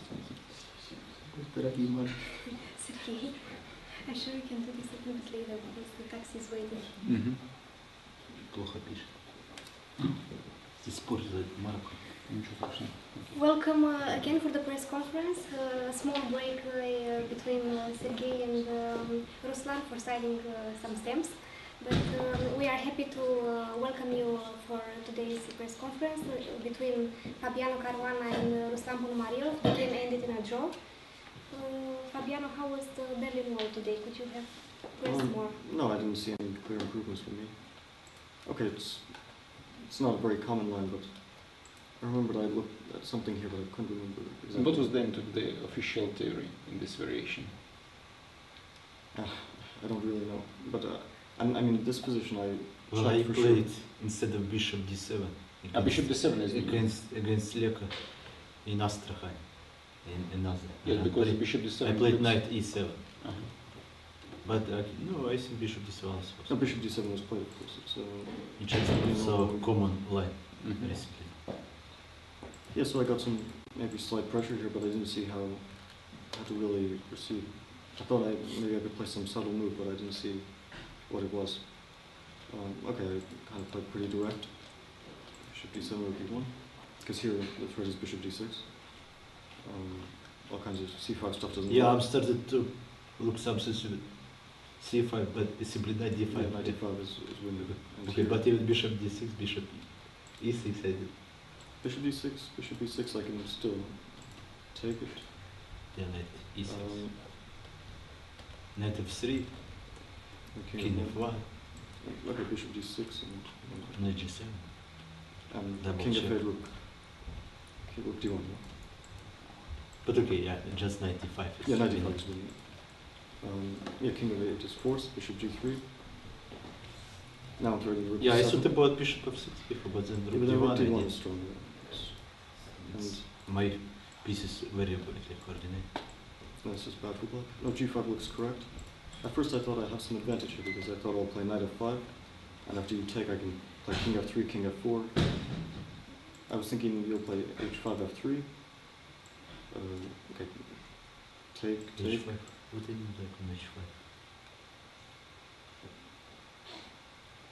I think I'm better here. Somehow I thought something maybe h5 knight e5 not possible. Then you take on g4. Yeah, There is no hidden check on Knight g4. e7, knight c5 check. But now you maybe take one. Maybe king d6. Okay, king d6. Yeah. But now knight b7, And king c7. rook e7. This I didn't understand so well. Takes on h3 maybe. Knight c5, king d6, rook d7, king c5. But still you can take some pawn. Yeah, but you have f7, play rook g2 and rook f7 I. to protect. Not so clear. And so also some possibility maybe rook f7 first without knight c5. I Here? didn't. Where This, no, you mean after here. I was not so sure because you want to play now knight c5 to win a knight, to win a bishop. Yeah, okay. I think king g7 is very accurate because I can't get this in time. If knight f5 take rook d8, I just need one move, but I don't have it. So king g2. I was maybe you should try anyway this. Rook d5, maybe knight c3. Yeah, but then rook d7. And now to play some slick maybe. Knight back to King, e4. king f3, no? Then bishop b4. Because in the game just was Rook quite g1. unpleasant Yeah. for white a little bit. King f6. Ah no, not rook g1, rook d1. Because Yeah, but I thought that somehow if I'm not winning this pawn on f5, maybe Okay, this is maybe a bit worse. some chance. Wait, but King goes on f4. I maybe don't bishop know. f6 here. Still rook d. Here rook d1, rook e7. Still, No, rook e7 is not working because knight e4, bishop f6 check, and rook g1 check. bishop g4. Ah, so maybe this. Yeah, I was trying something here. Also, king f6, I can play king f4, right? I also wasn't sure about it.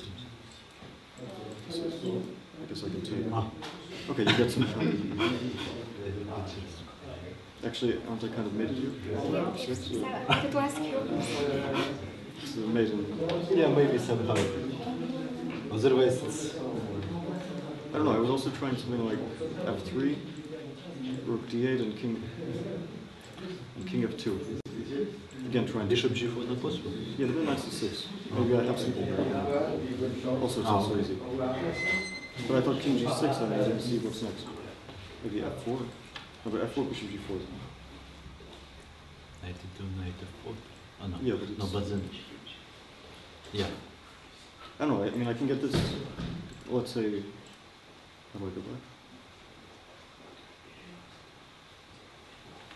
But probably you should try something like Yeah, maybe this. f4. Rook d8 and king f2. Because now you should take, I think. And I get this position, but I didn't like it so much. Yeah, maybe still. Like I have so many isolated pawns, but Yeah, but this h pawn Yeah, is very that's strong. Okay, in the game it's just. I was. I don't know. I thought I already in some moment started to receive some chances. Yeah, you were better Maybe at some point. I should play more aggressive somehow. I don't know. Yeah, c5. I thought okay. I didn't like. Yeah, knight because then f5. knight f5, and this This is maybe pawn. better for white. Yeah. Although can't you maybe play f4? Started to one. Maybe f3 now. That part. Rook d7. Knight. Knight d2. I don't know. Rook Rook d4 d4. was this. But I don't Okay, know. I'm not going to lose this, of course. But I don't think I'm not playing for a win here. Knight b3. Like it's not so easy to bring like a king f2, king e2. Complicated. Ruski Black. But yeah, but black also can somehow maybe go somewhere actively with the king. Yeah, but c5 is no point. Yeah. h5 is correct. And Yeah, here the same. See. Bishop c8. yeah, now Bishop c8. I said okay. I did king f2, then I probably take on g4. And I thought king g6. I said now I can take on g4 and play if you f takes g4. Now c5. Because I take and rook d5. No? Because I have this tactic. Check. Rook f5. No. Rook f5 in there. Wait, but Another type to take this bishop. King you just f8. no, but then rook g8. Rook holy. No, you have to go here, I think. Rook j, okay. It's a great. Rook g8. Interesting results. Yeah. Yeah, but also king g6. I didn't see what to do. Yeah, maybe. Because knight e2 is no big deal. Or The take pair of king. bishops are quite dangerous in the ending, so white Yeah. must be careful. Yeah, suddenly I got a bit afraid and I just decided to kind of simplify it, which is a bit worse for me, but should be a draw somehow. I don't know. I just thought it's a little bit crazy. Could I try to sacrifice my bishop? I don't know. You mean rook a5, rook a2? Yeah, Oh, I don't know. and just play a5 Yeah, but can't I, let's say, play knight d6? and just I don't know, a4. You Rook would b7? have loved this to appear. Rook b7, a3, and a2. Because I don't know, white is short on time. Maybe But no, wait, it's knight better c5? practical decision. Maybe even b5. I don't know. But if I take Take rook a7, a4. okay, But if you take rook a2, Ah, I have something. I don't know. but I mean, Yeah, I'll but sacrifice- probably should be. Maybe just rook a6. Yeah. Well, any move, you can't advance. No, rook a6 now you want to take maybe. Yeah, but in general, shouldn't I play for an advantage here? But I mean, king of6 I want to bring my. Okay, so let's say I stop you and maybe I'll just start to Yeah, push probably my in some of you. Okay, this is risky for you. I was thinking maybe you'll try to keep the bishop. But then you always have rook b7, rook b8. No, rook b. No, rook b8, you have rook bishop b7. a3. Oh. No, I was going to play c5. Somehow I thought it's like repetition. That's why. I was thinking c5 with some knight d6 ideas. Probably it should be a draw. Yeah, probably. Okay, in general, your pawns aren't. Yeah, it's So extra impressive. pawn, but I can use it in only with my active king. Yeah. I was thinking. Okay, this looks correct. Yeah, I was thinking maybe you'll try. King e6 King e6, with yeah. the city. But I thought you would play maybe rook c7. No? Okay, rook c7. You can try rook b6 maybe. I'm just. And let's say I advance and you try to play f5. But I thought that in general, if I play rook h7, rook h5, I'll make a draw. Or I can wait one move. King d6. No. Yeah. Take And king you check. f4. And you have to go somewhere, but you, That's I keep If c7. I checking. go king, c7 maybe. Yeah, but king, king a f4. king e5 not possible. Rook c6. Okay. Yeah, just rook c6. Yeah, maybe more problems. Rook I- d5 I now. could No, put- rook d5 now. Rook d5. No, just we want to cut off the king and then quickly c5, c4 to push the pawn. But can I just take this guy? King c6, Okay, but rook f8. c4. But I mean, Yeah. what's this? Yeah. Equals. Why am better? Yeah, probably it's a draw stone. Yeah, probably should be. Well, I'm not sure if this king and pawn indeed. It's okay, it's also true. Yeah, there was some. I was also thinking you might try to just give this up and maybe advance. I don't know. Or king d4.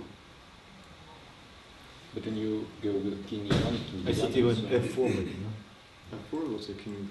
And now f5, f6. Yeah, okay, this should be a draw. I didn't really. But yeah, I was okay, just yeah. worried I only have 2 minutes here.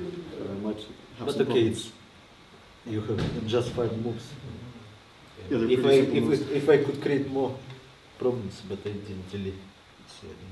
Yeah, here it's just a draw. Yeah. So, Ruslan, you are very solid so far.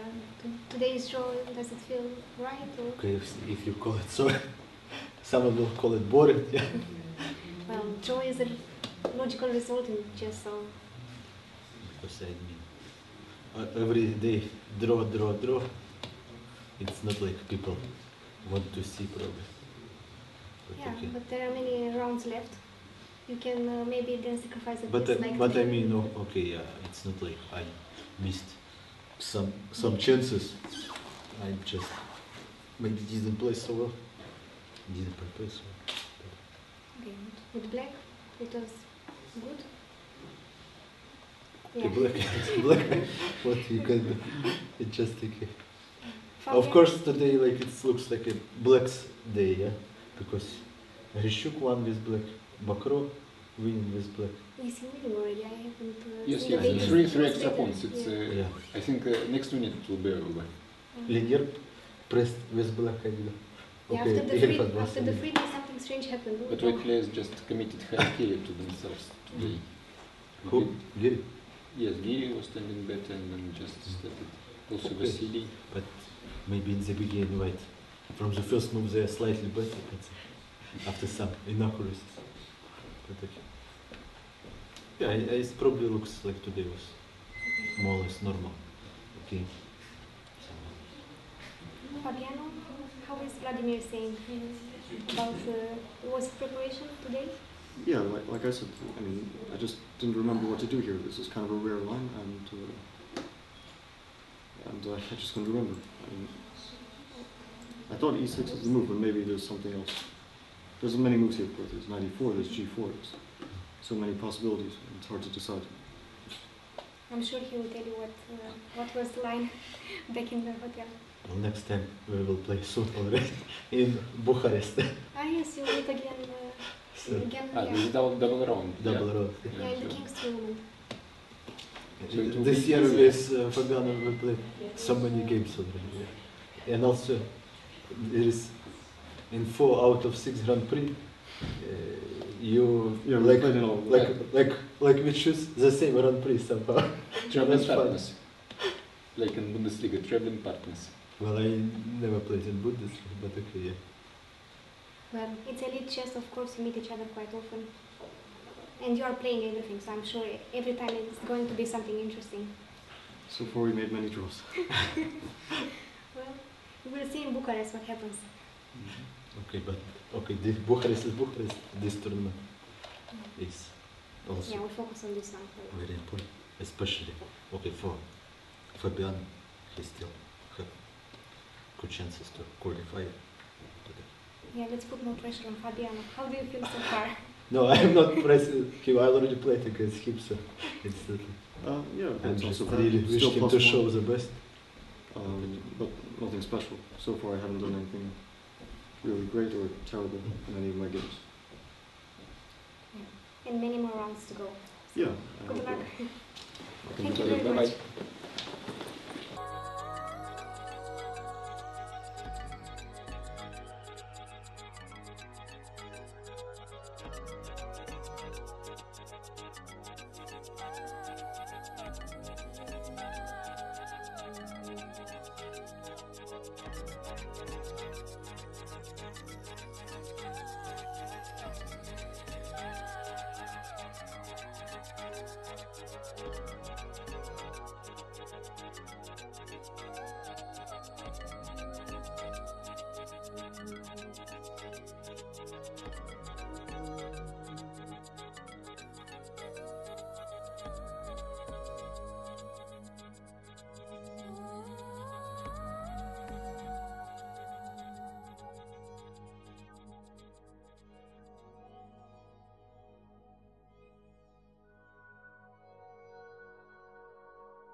This is me for the last time for this evening, because only one game is remaining, and it is the game Giri Bakro. At the moment, Anish is playing 3 pawns down, and I expect him to resign at any moment, because there is no any way that you can make a draw in such a tournament when you are 3 pawns down. So obviously Anish misplayed something in the middle game, and several of his moves were very, very questionable. So I'm curious to see him here in studio, and then maybe he can offer some explanations of his bad play today. Okay, now I'm going offline because the rest of the game does not require any command. Black is 3 pawns. So bye bye, and see you tomorrow at 3 o'clock for the next live commenting of the games of the FIDE Grand Prix. But please don't disconnect for the moment, because when white resigns, both players will come here to the press room for a traditional press conference.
we are back for the last game between Anish Giri and Etienne Bakro. Today apparently it was black day, 2 points for this color. Anish, you were better at some point, I think. Yeah, I like my position very much. I think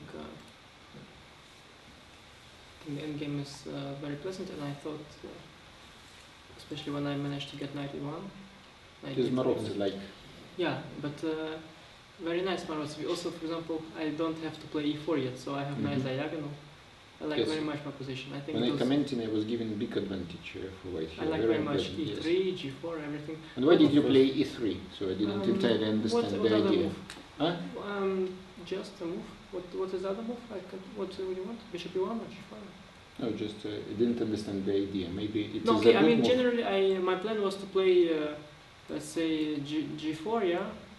Bishop e1, I like to put, well, basically I don't need so much plan, I'm just better, yeah, no matter what kind of, maybe bishop to f2, I don't know. I think e3 is a nice move, because, let's say I was thinking, I was assuming you put a knight here, yeah? Yes, and maybe my move a6 was not very good because... Yeah, move a6 was bad, yeah, because, yeah, look, for example, if I play this, you know, I get here this square, I don't like, actually here I thought knight c5 is his idea. So my idea was to play, after knight d7, which I thought was better move, play maybe b4, otherwise knight c5, just stop knight c5. Yes, b4. Looks better. No, I think this is bad. Okay, it's not bad but because... a6 is... yeah, because you can never play knight d7, because I've taken knight b4. But you played, okay, g4, h6 is nice inclusion. I was a bit worried you might play b5 next, right? That's your plan. Your idea, no? Yes, but... no, this was nice because I thought if you do this and I... Yes, no. Although you have this move, yeah, maybe. I missed this at first. But I think I'm better even I do this. You know, I'm getting my knights on dark squares and I have advantage. Yeah, because here I have knight d4 and... Yeah, in such positions b5 very often doesn't save black because yeah, the pawn is just weak. Start, yeah. Yes, and the passed pawn a is easy to create. Yeah, g5 was okay, it's kind of... complicating the matters. Yeah, it's correct, yeah. Okay, first thing, I thought that endgame should be okay. In the middle game, Etienne was playing very good creative. I liked how you play in the style of Marotta. Position is quite difficult. No, you defended very well, yeah, because this move e6 is very strong, and now you create extra ideas. And I was first thinking that I just play this, stop all your ideas, then maybe rook d8. I was thinking. Yes. And I was calculating some line, for example, bishop c3 here, d5. I have at this moment the feeling that knight e2 and the whole concept somewhere went wrong because the coordination of the pieces is broken a little bit. Yeah, but what else I do? Because but maybe you should go bishop e1. Here. Just to wait a little more. This d4 square isn't worrying me. b5. Simply okay, no? Or okay, first knight e2, yes. So knight e2, e6, now maybe. No, but you have already some kind of move, no? Like this. Before, maybe somewhere before, just. For white. I don't know exactly, but. Okay, basically here I can even play this kind. Oh no, maybe even this kind of move I can play, to keep my knight, to give better pieces. But I think it's not so much if I give you some squares. Yeah, e5 is better not to give this. Okay, it's basically hard for white to. Okay, maybe it's better for white, but it's not so easy. Yeah, you know, you defend. I think it's a very good idea. G5 and e6. Actually, in the game, maybe bishop c3 would be fine. I was thinking that. Yeah, because here. Yeah, let's see actually, because I can take and you get some compensation, whatever, nice. But no, I overestimated. Yeah, I have to play c5. But okay, I wanted more, to be honest, in this position. Yes, I need to play d5, which is not okay, I'm a nice. bit better like this or something. Yes, or before. Maybe before, I think, to keep this. But I don't think that it is so much for white, to be honest. But I should yes, play I can because also I play have like control. a5, a3, and knight e4 maybe. But maybe even knight somewhere, anywhere. Maybe go to e4, I think. Now knight d4. Yes. Looks bad for black. Yes. Is it so bad? But I have to take on f4 maybe, yeah? Not yes. Yeah, you can take on f4, yeah? Yeah, I also didn't like, you know, this d5 pawn is kind of protected. I mean, I like that, I like white positions too, but somehow I was thinking complications are in my favor because I missed move d5. I only saw this, which is also not so easy. I mean, actually, even this is not so clear. It's not before, but white is better everywhere a little bit. But d5 is very strong. Yes, in the style of dragon, double counter attack. b5 and d5 looks Yeah. very, very impressive Yeah, when I I was missed, looking at this game. I missed this move, I think. Because I thought I have no risk now, I take always cd the night before. Okay, I think I can make a draw. But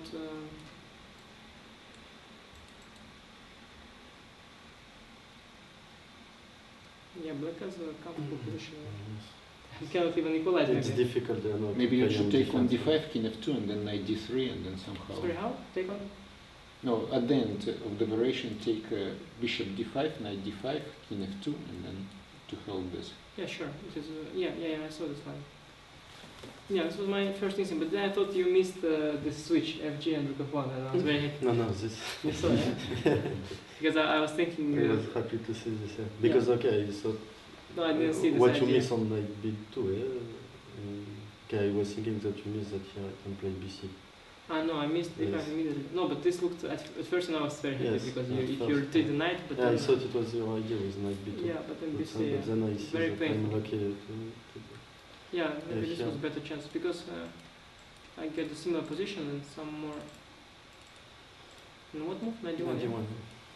I think it's close to lost for white with my coordination. Yes, but Rook a3 and But the then, pawn yeah, is falling. what rook f2? Yeah, I saw this move, but actually, don't you have even this move? Yes, bishop a4. It's complete bishop collapse, a4. no? Yeah. Yeah, okay. Yes, yes. There is no, you know, here I lost all my harmony, yeah? I mean, it was... But still, you can was take nice. on knight b2, rook a2, knight a4, rook a4, rook d7 to activate the rook, and then the pawn on f7 is weak. So Yeah, still yeah. you have some Yeah. chances. No, it was better try, because what I missed in the game, I kind of thought that I built the move like this, but then I realized that bishop b5. Well, actually, I don't know, just in exchange, and there is just no move, yeah? Yeah, and actually you could maybe, because it's a bad move, maybe you could play this and I would just resign, yeah, because it's hopeless. But okay, here I have some, you know, can throw some moves. But it's still, it's completely winning, but you know, maybe if it was a blitz game, I would have very good chances to escape, because I have many tricks, but But you... I have many pawns. But you have many pawns, yeah. You played, yeah, it was Yeah. hopeless, yeah. So 18, when you started to feel that the game is going into your favor? So already first I was under pressure, so but I felt after d5 that okay, already it's more or less good. And then okay, I'm just lucky that this here what is yes here knight b4, knight rook c1, knight a2, rook a1, cb3, It's just lost knight d4, a5, a5, and knight b3, knight c3. I win a pawn. No, at first I also saw that this is kind of my worst case scenario. I thought it's kind of unclear, but then I Yeah, but- realized it's just hopeless because Yes. you go a4 and it's just forced. Yeah. Oh, Knight yeah, c3. it's forced. So when I saw this already, I thought that Yeah, already black has no risk. Yeah, and actually we can fight for more.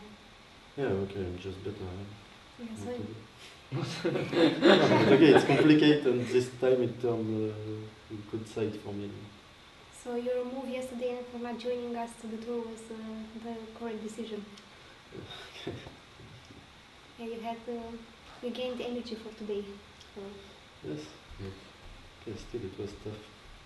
tough Yes, one. but I see the trend that very often in this tournament, the players who had difficult positions in the middle game, somehow they win. Yeah, too many I think examples. the trend is that all games are clear and I'm always losing. That's more or less the trend. No, no. Okay, let's not. I think you're too harsh with yourself, aren't you? No, I mean, I don't know. I think I lost half No, the but game. it's clear in the that it's tournament. difficult to play after d5 move because then white is already on the defense, which was Yeah, not no, the basically I case just for had the to, game, I mean if I do this I maybe can just hold, but yeah, I mean I was kind of hoping that I can still push and then suddenly, you know. But you had enough time, I think. Maybe you Yeah. played too quickly at some No, point. because I thought that believe. he missed the switch FG, AG, rook f1, so I thought it's nice, but okay, suddenly BC and it's just bad for me, yeah. Well, it was just an unfortunate game. There are plenty more rounds to go. Unfortunately, yeah. Fortunately, no, exactly. You Okay, can come back. we'll see. I'm sure that Robin is there to help you. Poor guy, yeah. I think with him I scored together already like -5 or something, yeah. And in Or the previous -6, tournaments -6 together. because I played another Grand Prix with him. I scored -3. Now it's also I -3. didn't want to get into some very big guy. No, quarrel it's between okay. them. It's not his fault. But it happens so. But Queen A5, Queen H5, what you played is a rare line, yeah? But a little bit passive position that I you think went in. Queen to H4 is kind of rare because already, I mean, it's hard for black to do something here if you don't do this Queen H5 H5. Yes, I'm not specialist of this kind of position. Yeah, it was beautiful geometry. This One thing. queen there, not Yeah. Yeah, I thought that during the game that I need to fight against this queen on h4, so to make the side. Yeah. And it turned out to be fruitful. Not They completely, some but mistakes. at Didn't least, have to be, but yeah, eventually. But very good play, I liked how you play, just attack the center, d5, d5, it's excellent, yeah. Okay. Nice. Yeah. I don't want to stress you any further, so thank you very much. See you tomorrow, See you everyone.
Thank you.